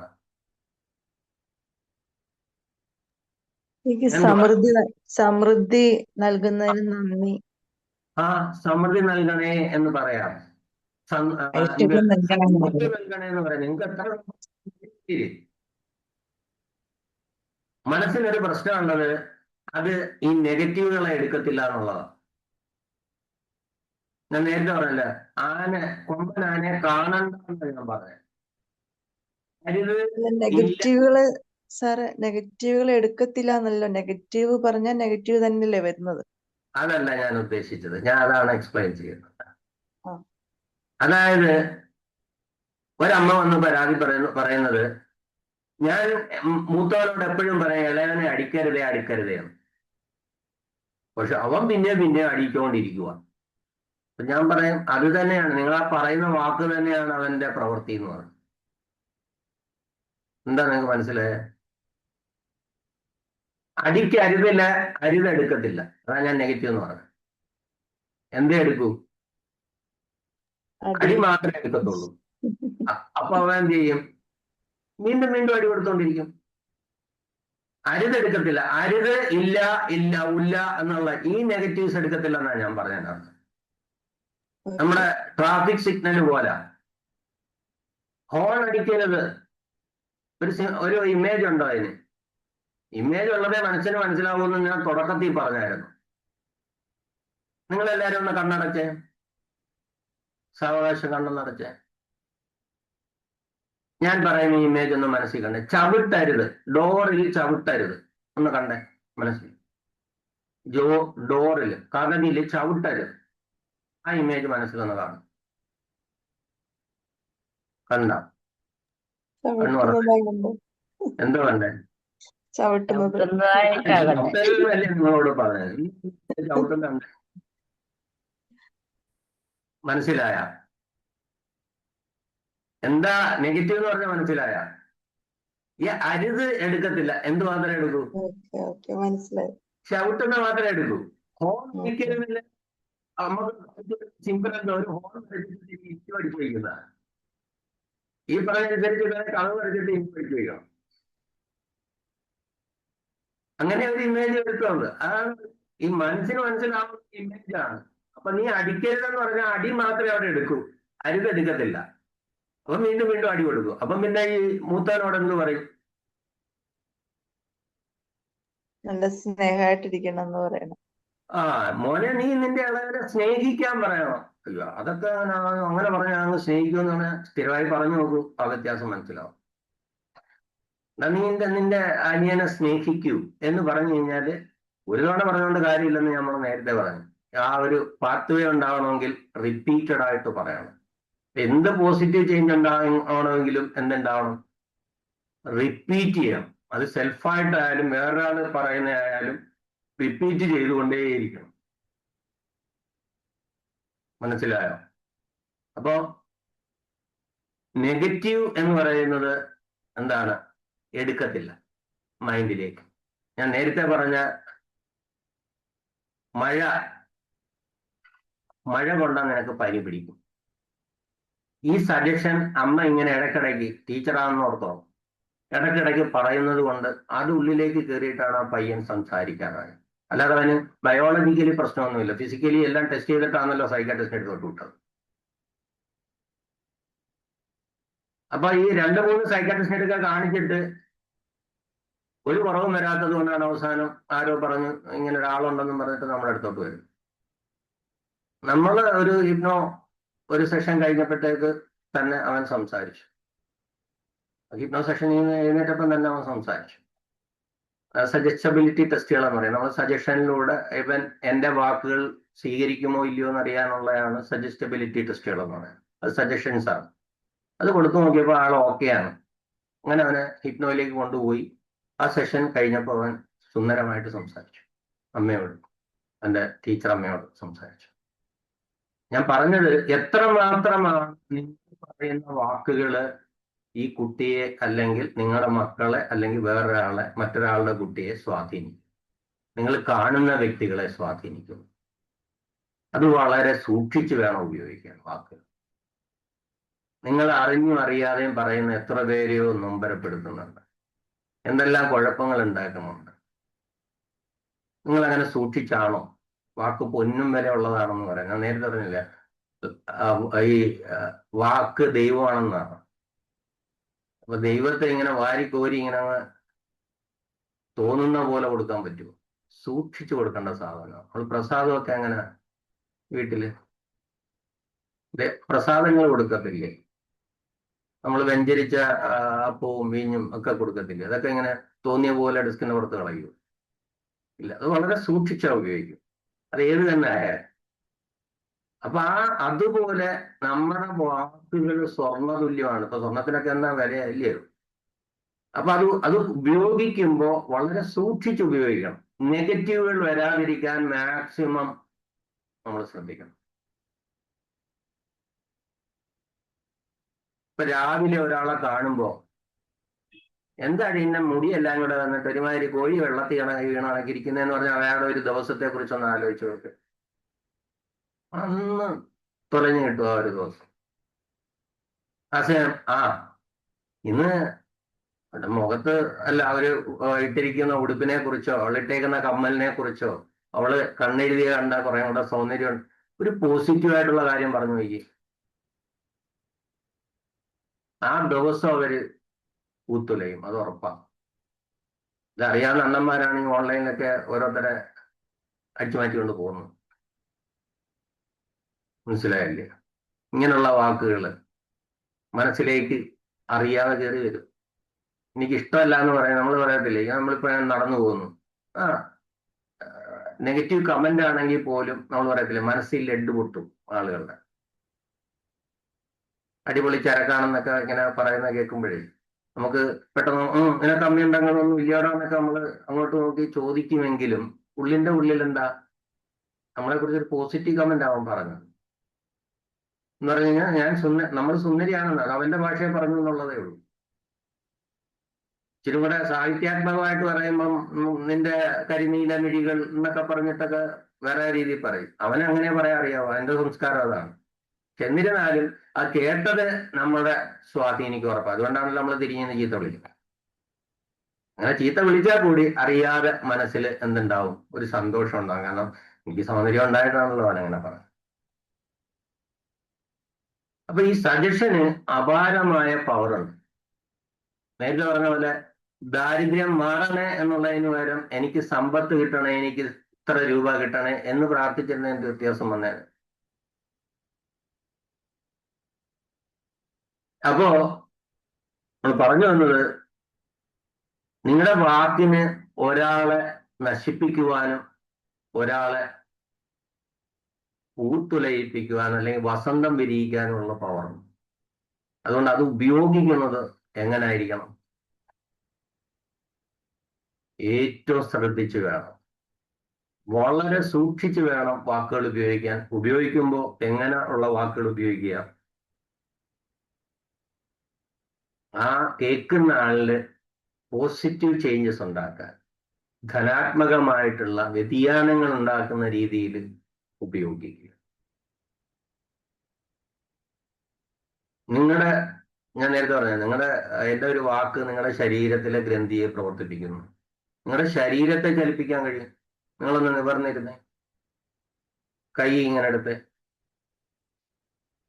വിരലുകൾ ഇങ്ങനെ ക്രോസ് ചെയ്ത് ചൂണ്ടുവിരൽ മേലോട്ടാക്കിക്കുക ഇങ്ങനെ, എന്നിട്ട് കണ്ണിന് നേരെ കൊണ്ടുവന്ന് ഒന്ന് സ്പ്ലിറ്റ് ചെയ്തത് വിരലുകൾ, എന്നിട്ട് എൻ്റെ ഗ്യാപ്പിൽ കൂടെ നോക്ക്. അത് അടുത്തടുത്ത് വരും.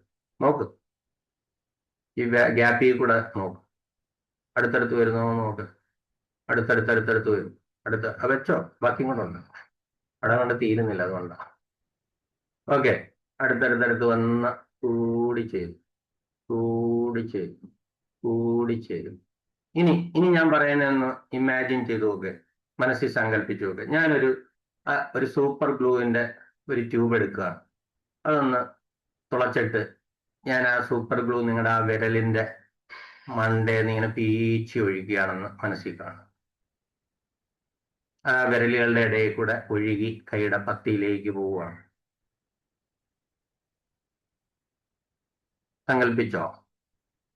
സങ്കല്പിക്കാൻ പറ്റുന്നുണ്ടോ? ഓക്കെ, ഇപ്പൊ 2 വിരലുകളുടെ ഇടയിൽ ഇപ്പൊ സൂപ്പർ ഗ്ലൂ ഉണ്ട്. ഞാൻ ആ 2 വിരലുകളും ചേർത്തൊന്ന് പ്രസ് ചെയ്താൽ എന്താ സംഭവിക്കുക? കൂടിച്ചേർന്ന്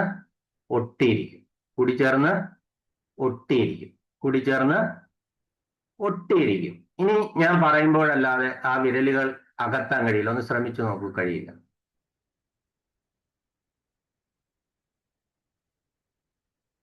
ഇനി ഒന്ന് ശ്രമിച്ചേ, അകത്തി നോക്ക്. Okay, very good. എത്ര പേർക്ക് വിരലുകൾ ഒട്ടി? താത്തിട്ടോ കയ്യോ.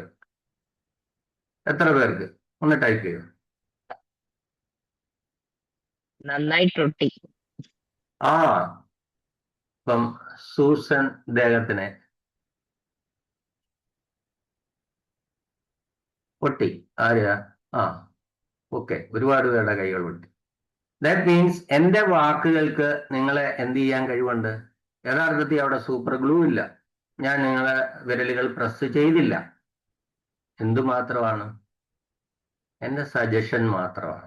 എൻ്റെ വചനങ്ങൾ കേട്ടിട്ട് നിങ്ങൾ എന്നെ ട്രസ്റ്റ് ചെയ്യുന്നുണ്ട്. ഈ അരമണിക്കൂർ കൊണ്ട് എന്നെ കേൾക്കുന്നത് കൊണ്ട് എൻ്റെ വാക്കുകളിൽ എന്തോ ഉണ്ട്, സത്യമുണ്ടെന്ന് നിങ്ങൾക്ക് തോന്നിയിട്ട് നിങ്ങൾക്ക് എന്നിൽ മേലൊരു ട്രസ്റ്റ് ബിൽഡ് ചെയ്തിട്ടുണ്ട്. ആ ട്രസ്റ്റ് എന്ത് ചെയ്തു? എൻ്റെ വാക്കുകളിലൂടെ നിങ്ങളെ സ്വാധീനിച്ചു, നിങ്ങളറിയാതെ. അതാണ്, നിങ്ങൾ കോൺഷ്യസ്ലി അല്ല, അൺകോൺഷ്യസ്ലി ആയത് സംഭവിച്ചത്. അപ്പോ ആ കൈകള് ഗ്ലൂ ചേർത്തൊട്ടിച്ചതുപോലെ ചേർന്നൊട്ടിയിരുന്നു. യു ആർ സജസ്റ്റബിൾ എന്നർത്ഥം. എന്ന് പറഞ്ഞാൽ നിങ്ങൾ മനക്കരുത്തില്ലാത്തവരാണെന്ന് തെറ്റിദ്ധരിക്കും. പലരും അങ്ങനെ ധരിക്കാറുണ്ട്. ഈ ഹിപ്നോട്ടിസത്തിനൊക്കെ വിധേയമാകുന്നവരെന്ന് പറയുന്നത് എന്താണ്? ലോല മനസ്കരാണ്. മറ്റുള്ളവർ പറയുമ്പോൾ അങ്ങനല്ല, നേരെ തിരിച്ചാ. ഹൈ സജസ്റ്റബിലിറ്റി എന്ന് പറയുന്നത് എല്ലാവർക്കും കിട്ടുന്ന കഴിവല്ല. പല വാദങ്ങളും നിലനിൽപ്പുണ്ട്. അത് എന്താണെന്നും ഇൻഹെറന്റ് ആണ്, നമുക്ക് പാരമ്പര്യമായിട്ട് കിട്ടുന്നതാണ്, അല്ലെങ്കിൽ ബയോളജിക്കലി ഉള്ളൊരു കഴിവാണെന്നും, അതല്ല ഇതെന്താണ് ഒരു ട്രെയിറ്റ് ആണെന്നും പറയുന്നുണ്ട്. മനസ്സിലായില്ലേ? അത് ഐക്യു ഒക്കെ പോലെ തന്നെയാണ് സജസ്റ്റബിലിറ്റി എന്ന് പറയപ്പെടുന്നുണ്ട്. എന്തോ ആയാലും എന്താണ്, നല്ല കോൺസെൻട്രേറ്റ് ചെയ്യാനും ഫോക്കസ് ചെയ്യാനും കഴിയുന്നവർക്കാണ് ഇതിലേക്ക് പോകാൻ പറ്റുക. എല്ലാവർക്കും പറ്റില്ല. ഇപ്പൊ 100 പേരെ എടുത്താൽ നമുക്കൊരു 95 പേരെയാണ് എന്ത് ചെയ്യാൻ കഴിയുക? ഹിപ്നട്ടൈസ് ചെയ്യാൻ കഴിയുക. 5% ആൾക്കാരെ പറ്റത്തില്ല. എത്ര പേർക്ക് ഒട്ടാതിരുന്നിട്ടുണ്ട്? ഇപ്പൊ ഒട്ടിയില്ലെന്നും പറഞ്ഞ് വിഷമിക്കണ്ട കേട്ടോ. ചിലപ്പം അടുത്ത തവണ ചെയ്യുമ്പോൾ ചിലപ്പോൾ ഒട്ടിയേക്കും. ഇനി ഞാൻ പറയുന്ന കേൾക്കുമ്പോൾ അവർ ചിലപ്പം വിഷമം വരും. അതുകൊണ്ടാ. അതാണ് സഫിന നസീബിന് കൈകൾ ഒട്ടിയില്ല എന്ന് പറയും. ഈ 5% എന്ന് പറയുന്നത് മന്ദബുദ്ധികള്, മാനസിക രോഗമുള്ളവര്. അതുകൊണ്ടാ ഞാൻ പറഞ്ഞത്. എന്ന് കരുതി നിങ്ങൾക്ക് ഇതൊന്നും ഉണ്ടെന്ന് വിചാരിക്കരുത്. ഇപ്പൊ നിങ്ങൾ കോൺസെൻട്രേറ്റ് ചെയ്തില്ല, അതുകൊണ്ടാണ്. അത്രേ ഉള്ളൂ. ഫോക്കസ് ചെയ്യുമ്പോഴാണ്. അതെ, എനിക്കിങ്ങനെ നോക്കിയപ്പം തലവേദന എടുക്കുന്ന പോലെ തോന്നി. അപ്പൊ ഞാൻ അധികം കോൺസെൻട്രേറ്റ് അതുകൊണ്ടാണ് ഞാൻ പറഞ്ഞത്, നിങ്ങൾക്ക് ചിലപ്പം ഈ ഞാൻ പറയുന്ന ചിലപ്പം വേദന തോന്നിയേക്കും. അതുകൊണ്ട് എന്തേ വേണ്ടാന്ന് പറഞ്ഞത് എന്താ, ഈ അവസരത്തിൽ അത് ഒട്ടാതിരുന്നത് നിങ്ങളുടെ കുഴപ്പം കൊണ്ടല്ല, ചിലപ്പോൾ കോൺസെൻട്രേറ്റ് ചെയ്യാൻ പറ്റാത്തത് കൊണ്ടാണ്. ഇപ്പൊ ഞാൻ പറഞ്ഞ മിത്ത് എന്ന് പറയുന്നത് എന്താണ്, ഈ മനക്കട്ടി ഇല്ലാത്തവരാണ് ഇതിലേക്ക് പോകുന്നത്. അങ്ങനല്ല, നേരെ തിരിച്ചാ. നല്ല ബോൾഡ് ആയിട്ടുള്ളവരെയാണ് നമുക്ക് ഏറ്റവും കൂടുതൽ എളുപ്പത്തിൽ എന്ത് ചെയ്യാൻ കഴിയുക, ഹിപ്നട്ടൈസ് ചെയ്യാനൊക്കെ കഴിയുക. അപ്പൊ നിങ്ങൾ ദിവസവും സെൽഫായിട്ടെങ്കിലും എന്ത് ചെയ്യാൻ കഴിഞ്ഞാല്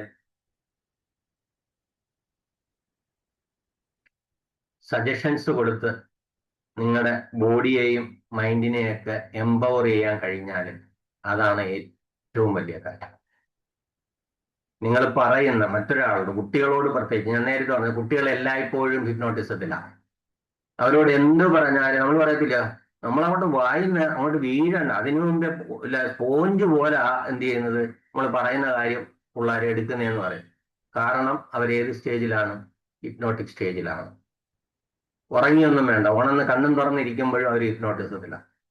അപ്പൊ നിങ്ങൾ പറയുന്ന എന്ത് ചെറിയ സാധനമായാലും അവരുടെ ഉള്ളിലേക്ക് ഡയറക്റ്റ് ആയിട്ട് കയറി പോകുമ്പോൾ അതിനെ ക്രിട്ടിസൈസ് ചെയ്യാനോ ഒബ്ജക്റ്റ് ചെയ്യാനോ അവർക്ക് പറ്റില്ല. അപ്പൊ നീ മണ്ടനാണ് 10 പ്രാവശ്യം പറഞ്ഞാൽ ഉറപ്പായിട്ട് നല്ല ഐക്യം ഉള്ളവനാണെങ്കിലും മണ്ടനെ പോലെ പെരുമാറും. എന്റെ കുഞ്ഞിന് അസുഖമായപ്പോഴും ചില അമ്മമാർ പറയുന്നിട്ടില്ലേ, ഓ ജനിച്ചപ്പം മുതലേ അസുഖമാണ് സാറേ, അസുഖം ഒഴിഞ്ഞ് നേരമില്ല. ആ കുഞ്ഞ് എങ്ങനെ രക്ഷപ്പെടാനാ? അവരങ്ങനെ തന്നെ സംഭവിക്കുന്നു. നേരത്തെ പറഞ്ഞു മഴ നനഞ്ഞാൽ നിന്റെ ശബ്ദം പോകുമെന്ന് പറഞ്ഞപ്പോൾ ഞാൻ പറഞ്ഞില്ലേ, ഒരു എക്സ്പീരിയൻസ് പറഞ്ഞില്ലേ, അത് ശബ്ദം പോവും. അത്രയ്ക്ക് പവറുണ്ട് ആ വാക്കുകൾക്ക്. അപ്പൊ എന്റെ കുഞ്ഞിന് എപ്പോഴും അസുഖമാണ് സാറേ, ജനിച്ചപ്പം മുതലേ ഞാൻ ആശുപത്രിയുമായിട്ട് നടക്കുക. ഇത് തന്നെ കുഞ്ഞ് ദിവസവും കേട്ടോണ്ടിരിക്കുന്നത്. അവനെങ്ങനെ സൗഖ്യം വരാൻ? ഒരിക്കലും വരില്ല. സൗഖ്യം വരണമെങ്കിൽ ഒന്നുകിൽ അവൻ ചുറ്റുമുള്ളവർ പറഞ്ഞു കേൾക്കണം, എന്റെ മോൻ മെച്ചപ്പെടുന്നുണ്ട്, അവൻ ആരോഗ്യം ഉണ്ടാകുന്നുണ്ട്, ഇപ്പൊ നേരത്തേനേക്കാൾ കൂടുതൽ എന്ത് ചെയ്യുന്നുണ്ട്, ആരോഗ്യമുണ്ട് എന്നൊക്കെ അല്ലേ അവൻ കേൾക്കണ്ടേ. ഇതങ്ങനെയാണോ പറയണത്? നമ്മൾ ആലോചിച്ച് നോക്കാം, നമ്മൾ എത്ര പാതകങ്ങൾ ഇതിനകം പറഞ്ഞു കഴിഞ്ഞു എന്നൊന്ന് ആലോചിച്ച് കഴിഞ്ഞു, ആരോടൊക്കെ. അപ്പൊ അതുകൊണ്ട് നമ്മൾ ഈ സുപ്രഭാതത്തിലെങ്കിലും ഒരു തീരുമാനം എടുക്കുക, നമ്മൾ പറയുന്ന വാക്കുകളിൽ ആളെ കൊല്ലികളിൽ ഉണ്ടാവാതിരിക്കട്ടെ, അസുഖങ്ങൾ സൃഷ്ടിക്കുന്ന ഉണ്ടാവാതിരിക്കട്ടെ, നല്ല നല്ല നല്ല സജഷൻസ്, അവർക്ക് സന്തോഷം ഉണ്ടാകുന്ന രീതിയിൽ സംസാരിക്കാൻ നമുക്ക് കഴിയണം. മനസ്സിലായില്ലേ? രാവിലെ കാണുമ്പോൾ ഇന്ന് വളരെ സുന്ദരിയായിട്ടുണ്ടല്ലോ, ചുമ്മാ തള്ളരുത് കേട്ടോ മനസ്സിൽ നിന്ന്. നമ്മൾ ഒരാളെ കാണുമ്പോൾ നമുക്ക് പോസിറ്റീവ് വരും നെഗറ്റീവ് വരും. നെഗറ്റീവ് വരികയാണെന്ന് നിങ്ങൾ പറയണ്ട. പോസിറ്റീവ് ആണ് തോന്നുന്നതെങ്കിൽ നല്ലവണ്ണം കണ്ണെഴുതിയിട്ടുണ്ട്, അല്ലെങ്കിൽ നല്ല രീതിയിൽ മുടി ചീവിയിട്ടുണ്ട്, അത് പറഞ്ഞാൽ മതി എന്നേ.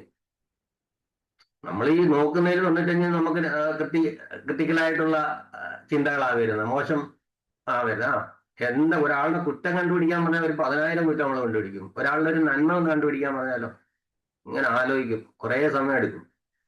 അപ്പൊ ആലോചിച്ചായാലും 1-2 നല്ല കാര്യങ്ങൾ ഒരാളിൽ കാണാൻ പറ്റുമല്ലോ ഒരു ദിവസം, അതൊന്ന് അവരുടെ മുഖത്ത് നോക്കി 4 പേരുടെ മുമ്പിൽ വെച്ചൊന്ന് പറഞ്ഞു നോക്കി. നിങ്ങൾ അങ്ങനെ ആഗ്രഹിക്കാറില്ലേ? നേരത്തെ പറഞ്ഞ സാധനം ഡോപ്പമിൻ, അതുണ്ടാവും. ഇത് പറയും ബ്രെയിൻ ന്യൂറോൺസിൽ ഡോപ്പമിൻ ഉണ്ടാവാൻ ആളുകളെ അപ്രീഷിയേറ്റ് ചെയ്യുക, അവരുടെ നല്ല പ്രവൃത്തികളെ എന്ത് ചെയ്യുക, അപ്രീഷിയേറ്റ് ചെയ്താൽ ഫ്രീ ആയിട്ട് കിട്ടും. ഇത് കുറഞ്ഞാലുള്ള അറിയാലോ എന്താ സംഭവിക്കുന്നത്? എന്താ സംഭവിക്കുക? ഡിപ്രഷനിലേക്ക് പോകും. ഇങ്ങനെ അപ്രീസിയേഷൻ ഒന്നും കിട്ടാതെ, ആരുടെ പരിഗണനയും കിട്ടാതെ പോകുന്നവരാണ് ഡിപ്രഷനിലേക്ക് പോകുന്നത്. ഒരാളുടെ ഡിപ്രഷനിൽ നിന്ന് രക്ഷിക്കാൻ നിങ്ങളുടെ വാക്കുകൾക്ക് കഴിയുമെന്നായി പറഞ്ഞതിൻ്റെ അർത്ഥം, നിങ്ങൾ അവർ ചെയ്യുന്ന ചെറിയ ചെറിയ കാര്യങ്ങളിൽ, അത് പ്രത്യേകിച്ച് കുഞ്ഞുങ്ങൾ 100-ൽ 99 മേടിച്ചോണ്ടുമ്പോൾ 1 എന്തിയടാന്ന് ചോദിച്ചവൻ്റെ പുറകെ നടക്കാതെ, വെരി ഗുഡ്, നല്ല മോൻ, എൻ്റെ മോൻ അടുത്ത പ്രാവശ്യം 100 എന്തായാലും മേടിക്കുന്നു, അമ്മയ്ക്ക് ഉറപ്പുണ്ട് എന്ന് പറഞ്ഞു നോക്കെ. അല്ല ഈ 1 എന്തിയെന്ന് ചോദിക്കുന്നതിനേക്കാൾ. അപ്പൊ അങ്ങനെ അവന്റെ അച്ചീവ്മെന്റ്സിന് എന്ത് ചെയ്യാൻ കഴിയണം? അപ്രീഷിയേറ്റ് ചെയ്യാൻ കഴിയണം. അപ്പൊ അവന് ഡോപ്പമിൻ കൂടുതലായിട്ട് ഫ്രഷ് ഉണ്ടാകും. അപ്പൊ അവൻ മൊബൈലിന്റെ പുറകെ പോകത്തില്ല, അന്നേരം അവൻ ബൈക്ക് റേസ് ചെയ്ത് പോകത്തില്ല. ഇനി ഒരു ഹഗ്ഗും എടുത്തു നോക്കി. എന്താ ഹഗ്ഗിന്റെ പ്രത്യേകത? ഹഗ് ആൻഡ് കള്ളിങ്ങിന്റെ പ്രത്യേകത എന്താ? ഡോസിലെ രണ്ടാമത്തെ സാധനം എന്തോന്നാണ്? അല്ല, രണ്ടാമത്തെ അല്ല. DOSയിലെ ഓക്സിറ്റോസിൻ ഹഗ്ഗിലൂടെയാണ് ഉണ്ടാവുന്നത്. ലവ് ഹോർമോൺ എന്നാണ് അതിനെ വിളിക്കുന്നത്. കുട്ടികൾക്ക് എല്ലാ ദിവസവും ഒരു ഹഗ് കൊടുത്തു നോക്കിയേ, ഹാപ്പി ഹോർമോൺ ഉണ്ടാവും, അത് മെച്ചപ്പെടും. നല്ല ഭക്ഷണവും കാര്യങ്ങളും ഉണ്ടാക്കി കൊടുത്ത ഒരു ഐസ്ക്രീം ഉണ്ടാക്കി കൊടുക്കുക, അല്ലെങ്കിൽ അവന് ഇഷ്ടപ്പെട്ട എന്തെങ്കിലും കൊടുത്തു നോക്കിയാൽ സെറോട്ടോണിൻ ഉണ്ടാവും. നല്ല എക്സസൈസ് ചെയ്ത് നോക്കിയേ, എൻഡോർഫിൻ ഉണ്ടാവും. ഒന്ന് ഓടാനും ചാടാനും സൈക്കിൾ ചവിട്ടാനും ഒന്നൊക്കെ അനുവദിച്ച്, അടുത്ത വീട്ടിലെ കുട്ടികളുമായിട്ട് പോയി കളിക്കാനൊന്ന് അനുവദിച്ച്, എൻഡോർഫിൻ ഉണ്ടാവും. അങ്ങനെയുള്ള കുട്ടികൾ മയക്കുമരുന്നിന്റെയും ഇതിന്റെ മൊബൈലിന്റെ അഡിക്ഷന്റെയും ഒന്നും പുറത്തു പോവില്ല. നിങ്ങൾ അവരെ ട്രീറ്റ് ചെയ്യുന്നതനുസരിച്ചിരിക്കും അവരുടെ പുരോഗതി.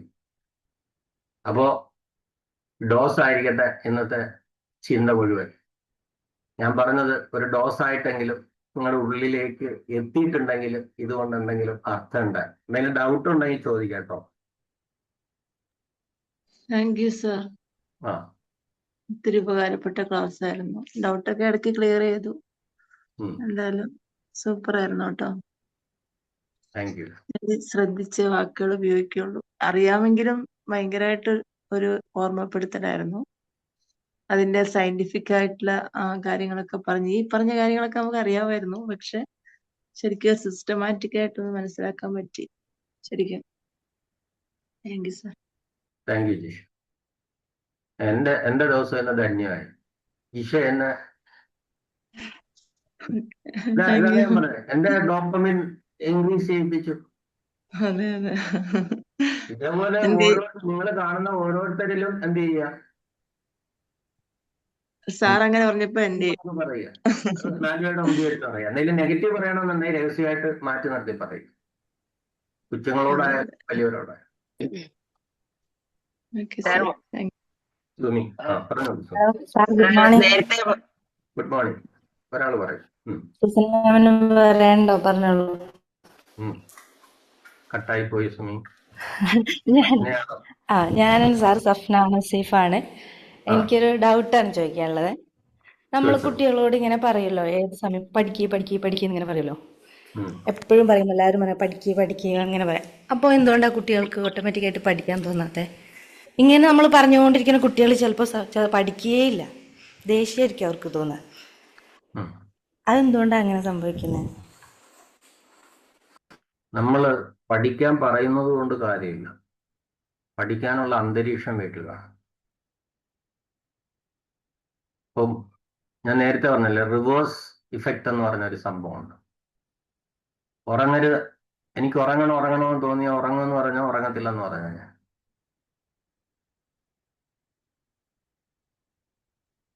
നേരത്തെ പറഞ്ഞില്ലേ,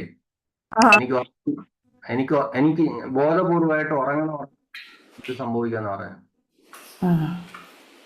എന്ത് പറയാ, പഠിക്കുന്ന നമ്മൾ പറയരുതെന്നാണോ?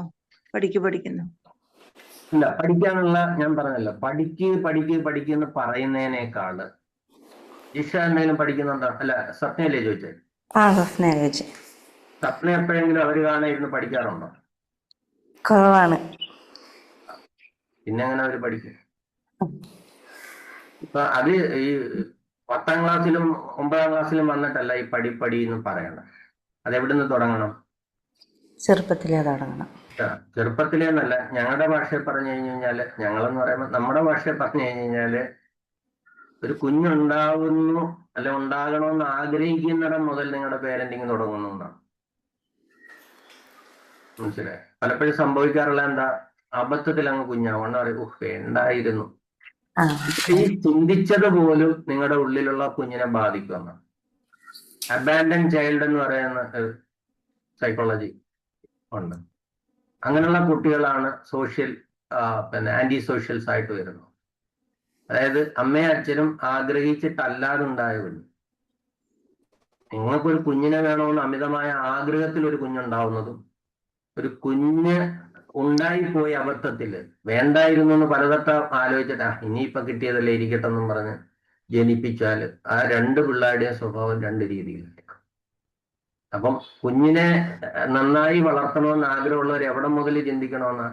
പണ്ടുള്ളവർ പറയും പലവ്യഞ്ജനക്കടയിൽ നിന്ന് തുടങ്ങുന്നു നിങ്ങളുടെ എന്ന് പറഞ്ഞാൽ മനസ്സിലാവുമോ? പലവ്യഞ്ജനം എന്ന് പറഞ്ഞാൽ അറിയാവോ? Stationery shop. ഉപ്പും മുളക് അത് തിരഞ്ഞെടുക്കുന്നതിൽ പോലും എന്തുണ്ടെന്നാണ്?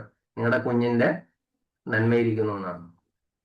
അപ്പോ നിങ്ങള് ആ കുഞ്ഞ് ജനിച്ചു തുടങ്ങും, നിങ്ങൾ പഠിക്കാനേ പറയുന്നുള്ളൂ. പഠിക്കുന്ന അവര് നിങ്ങൾ പറയുന്നതല്ല കേൾക്കുന്നത്, നിങ്ങളെ മോഡൽ ചെയ്യുക ചെയ്യുന്നത്. നിങ്ങൾ സിഗരറ്റ് വലിക്കരുത് എന്ന് പറഞ്ഞിട്ട് നിങ്ങൾ പോയിരുന്ന് അപ്പുറത്ത് മാറിയിരുന്ന് സിഗരറ്റ് വലിച്ചാൽ എന്താ സംഭവിക്കുക? വലിക്കുവോ? വായിക്കുന്നില്ല എന്ന് പരാതി പറയുന്നവരുണ്ട്. നിങ്ങൾ അവരുടെ മുമ്പിൽ വെച്ച് ഒരു പേജെങ്കിലും ഒരു പത്രമെങ്കിലും വായിക്കുന്ന നിങ്ങൾ കാണിച്ചു കൊടുക്കാറുണ്ടോ? നിങ്ങൾ പറയുന്ന കേൾക്കുന്നതിനേക്കാൾ നിങ്ങൾ പ്രവർത്തിക്കുന്നത് അനുകരിക്കാനാണ് അവർക്ക് ഇഷ്ടം. അപ്പോ നിങ്ങൾ എന്ത് ചെയ്യണം? ഞാൻ ഇനിയിപ്പോ MA പഠിക്കണം, PhD പഠിക്കണം എന്നുള്ളതല്ല. എത്ര വയസ്സുണ്ട് മോന്? മോളാണോ മോനാണോ? മോളുണ്ട്, മോനുണ്ട്. 13, 15 വയസ്സ്. ഒരാൾ 13, 8ാം ക്ലാസ് ഹൈസ്കൂളിലായി. 10ാം ക്ലാസ്. ഒരു പേരന്റിങ്ങിന്റെ ഒരു പീരീഡ് കഴിഞ്ഞു. നമുക്ക് ചെയ്യാൻ കഴിയുന്നത് അവർക്കൊരു ഗോൾ സെറ്റ് ചെയ്ത് കൊടുക്കുക എന്നുള്ളതാണ്. ജീവിതത്തിൽ അവർ എവിടെ ആകണം എന്ന് ഉള്ളൊരു ഗോൾ സെറ്റ് ചെയ്ത് കഴിഞ്ഞാൽ അവർ ഉറപ്പായിട്ടും പഠിത്തത്തിലേക്ക് പോകും. അല്ല പടി എന്ന് പറഞ്ഞാൽ ഒരിക്കലും അവർ പഠിക്കില്ല. ഇപ്പൊ ഈ സജഷന്റെ കാര്യം പറഞ്ഞപ്പോൾ പടി സജഷൻ അല്ലേ, എന്തുകൊണ്ട് അവർ എടുക്കാത്തതെന്ന് ചോദിച്ചു കഴിഞ്ഞാൽ അത് റിവേഴ്സ് എഫക്റ്റ് ഉണ്ടാവും ചില കാര്യങ്ങൾക്ക്. എല്ലാ കാര്യങ്ങളിലും അല്ല. ഞാൻ ഉറക്കത്തിന്റെ കാര്യം പറഞ്ഞതുപോലെ ചില കാര്യങ്ങൾ നിരന്തരമായിട്ട് കേൾക്കുന്ന അവർക്ക് വെറുപ്പുകളുണ്ടാവും, റിജക്റ്റ് ചെയ്യും, ബോധവും. ആനയെ ചിന്തിക്കരുതെന്ന് പറയുന്ന കണക്ക് ആന വരുന്നത് പോലെ ഈ പഠിക്കണം എന്നുള്ളത് വരുമ്പോൾ അവർക്കൊരു റിജക്ഷനാണ് ഫീൽ ചെയ്യുന്നത്. ഒരിക്കലും അത് സജഷനായിട്ട് ഉള്ളിലോട്ട് കയറത്തില്ല. അത് കയറണമെങ്കിൽ അവർക്ക് കൃത്യമായിട്ടുള്ള നിനക്ക് എന്താണ് ലൈഫിൽ ആയിത്തീരേണ്ടത്. ഇപ്പം ചിലപ്പോൾ സച്ചിൻ തെണ്ടുൽക്കർ ആവണം, അല്ലെങ്കിൽ മോഹൻലാൽ ആവണം, മമ്മൂട്ടിയാണ്, അല്ലെങ്കിൽ ദുൽഖർ സൽമാൻ ആവണം എന്നൊക്കെ ആയിരിക്കും ചിലപ്പം ചിലരുടെ ആഗ്രഹം. ഇല്ലേ അതിനെ? അതെ. അതൊക്കെ നമുക്ക് അംഗീകരിച്ചു കൊടുക്കാൻ പറ്റുമോ? ഇല്ലേ? അപ്പൊ അവിടെ നമുക്ക് നല്ല രീതിയിൽ ഈ പറയുന്ന നിനക്ക് അതൊക്കെ ആകാം, കുഴപ്പമൊന്നുമില്ല. അത് അപ്പൊ അവിടെ ജോബും പ്രൊഫഷനും തമ്മിലുള്ള ഒരു ഡിഫറൻസ് പറഞ്ഞു. ഇത് തമ്മിലുള്ള വ്യത്യാസം. What is job and what is profession?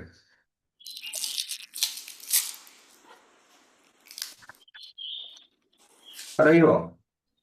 Job and profession എന്ന് പറയുമ്പോൾ പ്രൊഫഷൻ നമ്മൾ ആഗ്രഹിക്കുന്ന ഇഷ്ടപ്പെട്ട് ചെയ്യുന്നത്. ജോബാകുമ്പോൾ നമുക്ക് നമ്മുടെ ആവശ്യത്തിന് വേണ്ടി ചെയ്യുന്നത്. അതായത് നിനക്ക് ജീവിക്കണമെങ്കിൽ നിനക്ക് നിത്യവൃത്തിക്കുള്ള, നമ്മൾ വയറ്റുപിഴപ്പിനുള്ളതെന്ന് പറയും. വയറ്റുപിഴപ്പിനുള്ള എന്തെങ്കിലും വേണം. അതിനു വേണ്ടി നീ ചെയ്യുന്നതാണ് നിന്റെ ജോബ്. എന്നാൽ നീ ഇഷ്ടപ്പെട്ട് ചെയ്യുന്ന ഒരു കാര്യമുണ്ട്, അതിന് വലിയ റെമ്യൂണറേഷനോ അല്ലെങ്കിൽ വലിയ സാലറിയോ ഒന്നും ഇല്ലേലും നിങ്ങൾ ഇഷ്ടപ്പെടുന്ന ഒരു സാധനമുണ്ട്, അതാണ് നിങ്ങളുടെ പ്രൊഫഷൻ. മനസ്സിലായില്ലേ? അപ്പൊ ഈ യേശുദാസിനെ പോലെ എല്ലാവർക്കും ആവാൻ പറ്റത്തില്ല. അപ്പൊ നിനക്ക് പാട്ടിനോട് പാഷൻ ഉണ്ടെങ്കിൽ take it as A profession, എടുക്കാം, കുഴപ്പമില്ല. പക്ഷെ നിനക്ക് ജീവിക്കണ്ടേ? അതിന് നിനക്കൊരു സ്ഥിര വരുമാനം ഉണ്ടാവും. അതിന് നീ ഒരു ഗോൾ സെറ്റ് ചെയ്തേ മതിയാവും.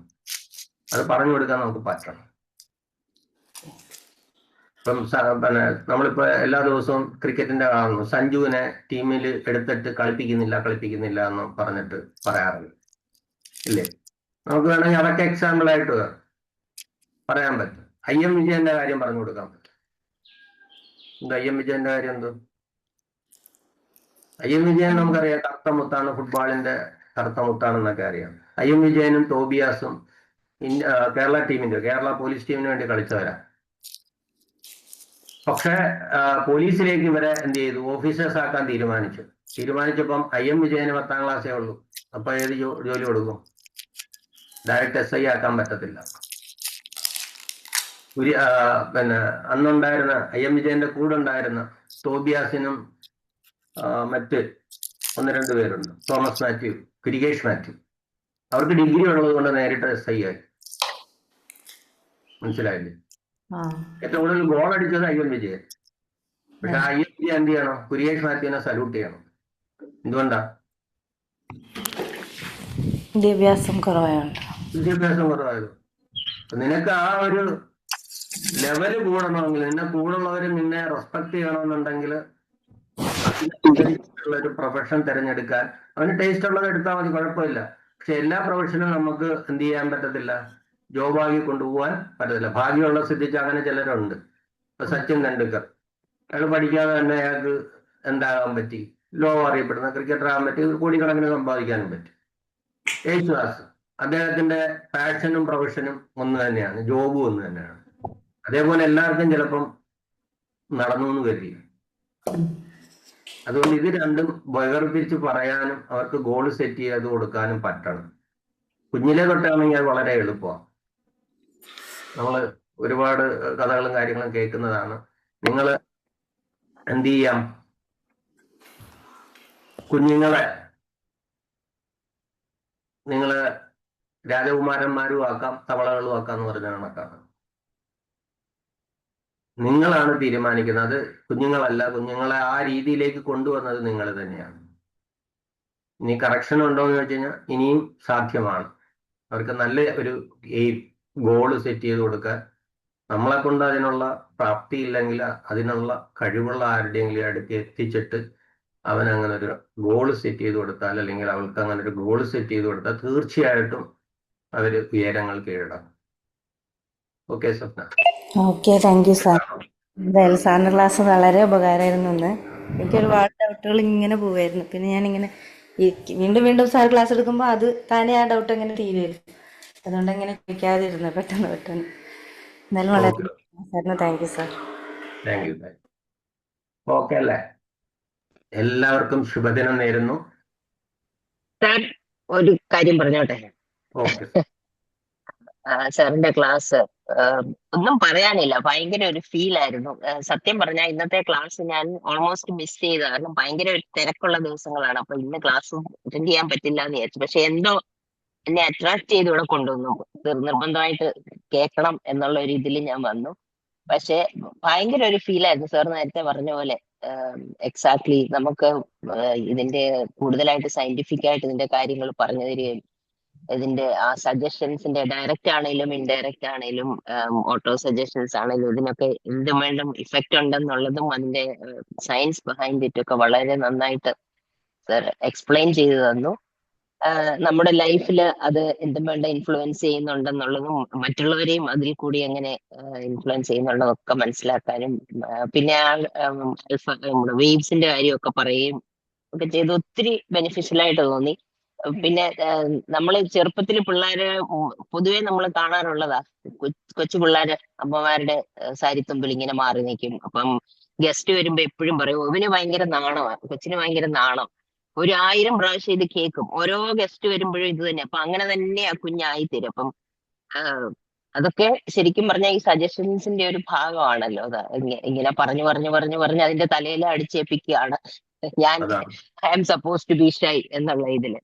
ബട്ട് എനിവേ വളരെ നല്ല ക്ലാസ് ആയിരുന്നു, ഒത്തിരി എൻജോയ് ചെയ്തു. പിന്നെ ആ സാർ ആദ്യമേ ആ ഇത് ചെയ്യിപ്പിച്ചില്ലേ, ശരിക്കും നാരങ്ങയുടെ കാര്യം നമ്മൾ പറഞ്ഞപ്പോ തന്നെ നാവില് വെള്ളം വന്നു. സോ പിന്നെ ആ കൈ കൊണ്ട് ചെയ്യിപ്പിച്ചതൊക്കെ എല്ലാം വളരെ ഒരു പ്രാക്ടിക്കലായിട്ട് നമുക്കത് ഫീൽ ചെയ്യാനും കാര്യങ്ങൾ മനസ്സിലാക്കാനും ഒക്കെ പറ്റി. Thank you so much sir.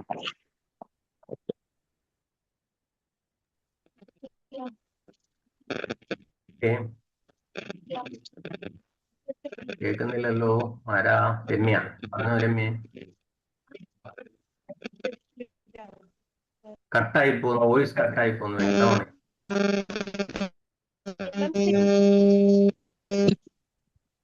വ്യക്തമാകുന്നില്ല, നെറ്റ്വർക്കിന്റെ പ്രോബ്ലം ആണെന്നോ? ഇപ്പൊ കേൾക്കാമോ? ആ കേൾക്കാം. സാർ ഇത് നെറ്റ് ഇഷ്യൂ ഉണ്ട്, അതാണ്. കേൾക്കാം. ഓക്കെ. ആയുർവേദപരമായിട്ടുള്ള കോഴ്സാണ്. അപ്പൊ അതിൻ്റെതായിട്ട് എനിക്കൊരു ചെറിയൊരു ഡൗട്ട്. നമ്മള് ധാരയൊക്കെ ഇല്ലേ തലയില്, ഈ ശിരോധാരയൊക്കെ വെക്കുന്നത് ഒരു കോൺസെപ്റ്റ് നമ്മുടെ സ്കിന്നിന് എന്താണോ നമ്മെ അബ്സോർബ് ചെയ്യുന്നത്. ഓക്കെ, നമ്മുടെ ഹോമിയോയെ കുറിച്ച് നമ്മുടെ ചില ഹോമിയോ ഡോക്ടേഴ്സ് തന്നെ പറയാറില്ലേ, കാരണം പിന്നെ നമ്മുടെ ആധുനിക മെഡിസിനിലുള്ള സാറന്മാരും പറയുന്നത് എന്താണ്, അത് പ്ലാസിബോ ഇഫക്റ്റ് ആണെന്ന് പറയും.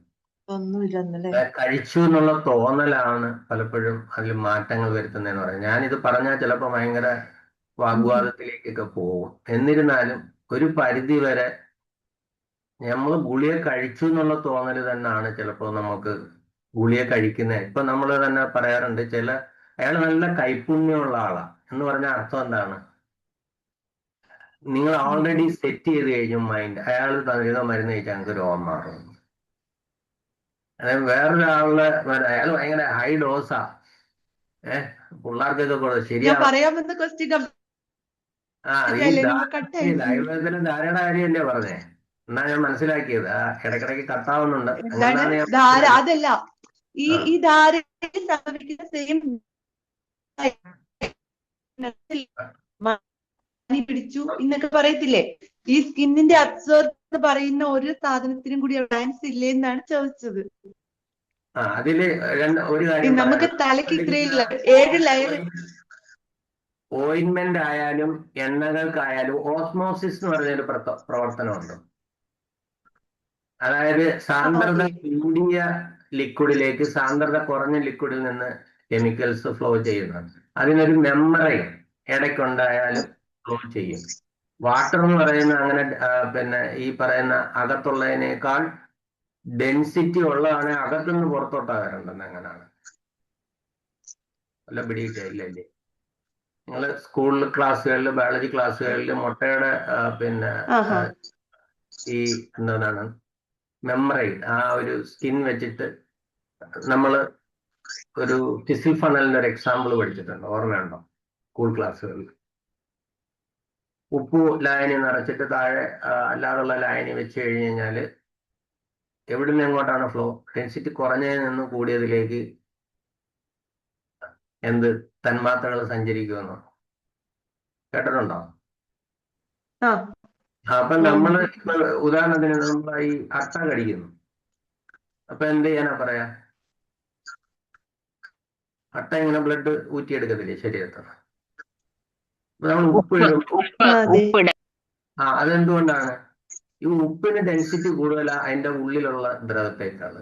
അപ്പൊ ആ സ്കിൻ എന്തായിട്ട് പ്രവർത്തിക്കും? ഒരു മെമ്പറൈനായിട്ട് പ്രവർത്തിച്ചിട്ട് അതിന്റെ ആ സ്കിന്നിന്റെ പോസിലൂടെ അകത്തുള്ള സാധനം ഈ ഉപ്പിലേക്ക് എന്ത് ചെയ്യപ്പെടും? പാസ് ചെയ്യും. അപ്പോഴത്തേ അത് ചത്തുപോകും. ഇതുപോലുള്ള പ്രവർത്തനങ്ങൾ നമ്മൾ ഓയിൻമെന്റ് ഇടുമ്പോഴായാലും എണ്ണകൾ ഉപയോഗിക്കുമ്പോഴായാലും ഒക്കെ സംഭവിക്കുന്നുണ്ട്. അതുമായിട്ട് ഈ തല വീഴുന്ന വെള്ളത്തെ എന്ത് ചെയ്യരുത്, കമ്പയർ ചെയ്യരുതെന്ന് ഞാൻ പറഞ്ഞേക്കാം. മനസ്സിലായി? നിങ്ങളിപ്പോ എണ്ണ തേക്കുന്നത് ഗുണമില്ല എന്നല്ല ഞാൻ പറഞ്ഞു. മഴവെള്ളം ഇവിടെ ഉച്ചി വീണിട്ട് അത് തലയിൽ ഇറങ്ങുന്നു, തലനീരുണ്ടാവുന്നു എന്ന് പറയുന്നതിലെ യുക്തിയാണ് ചോദ്യം ചെയ്തത്. അല്ലാതെ ഇപ്പൊ ഒരു ഓയിൽമെന്റ് ഉപയോഗിക്കുമ്പോൾ അത് എഫക്റ്റീവ് അല്ലെന്നല്ല ഞാൻ പറഞ്ഞത്. ഓയിൽമെന്റ് ഉപയോഗിക്കുമ്പോൾ എഫക്റ്റ് വരുന്നത് എങ്ങനെയാണ്? ഈ പറയുന്ന സ്കിന്ന് മെമ്മറൈൻ ഒരു മെമ്മറൈൻ പോലെ പ്രവർത്തിക്കുകയും ഗാഢത കൂടിയതിലേക്ക് ഗാഢത കുറഞ്ഞതിൽ നിന്ന് തന്മാത്രകൾ ആഗിരണം ചെയ്യപ്പെടുകയും ചെയ്യുന്നു. ആ അർത്ഥത്തിൽ നീര് വറ്റാനും ഒക്കെ നമ്മൾ ഈ പറഞ്ഞ കാര്യങ്ങളൊക്കെ ഉപയോഗിക്കാറുണ്ട്. അതുപോലെ ഈ സ്കിന്നും തുളച്ച് പോകത്തില്ല, വെള്ളം പോകത്തില്ല. അത് മാത്രമേ ഞാൻ പറഞ്ഞു.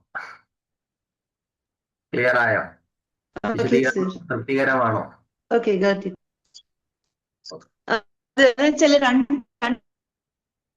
കട്ടാവണോ? എന്നാൽ വ്യക്തത വരുന്നില്ല എപ്പോഴും. എനിക്ക് മാത്രമേ ഉള്ളൂ, അതെല്ലാവരും അങ്ങനെയാണോ കേൾക്കുന്നത്?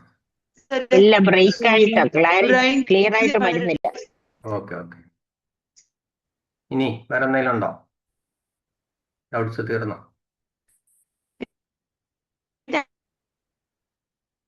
കട്ടാവുന്നു. ഓക്കെ. നമ്മുടെ ആളെന്ത് ചെയ്യും? കോർഡിനേറ്റർ ഉണ്ടോ? പോയാ? ഇവിടെയുണ്ട് സർ. ഇനി ആർക്കെങ്കിലും എന്തെങ്കിലും ഡൗട്ട്സോ കാര്യങ്ങളോ ആഡ് ഓൺ ചെയ്യാനോ ഉണ്ടോ?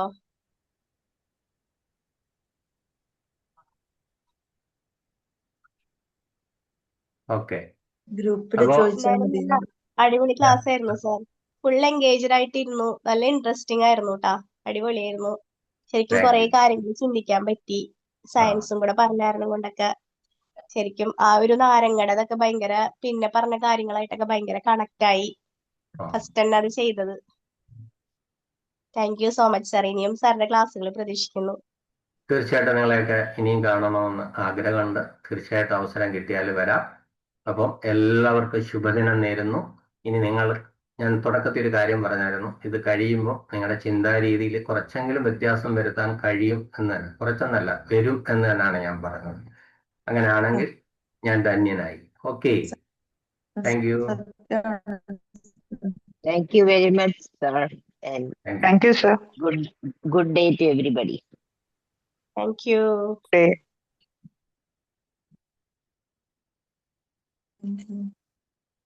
തൂക്കത്തൊന്നും ഇപ്പോഴും ഉണ്ടല്ലേ? Thank you, thank you, thank you ആണ്. അപ്പൊ നമുക്ക് വൈൻഡപ്പ് ചെയ്യാല്ലേ സർ? തീർച്ചയായും താങ്ക് യു സർ. തീർച്ചയായും. ഓക്കെ, ഒരുപാട് സമയമായി അല്ലേ?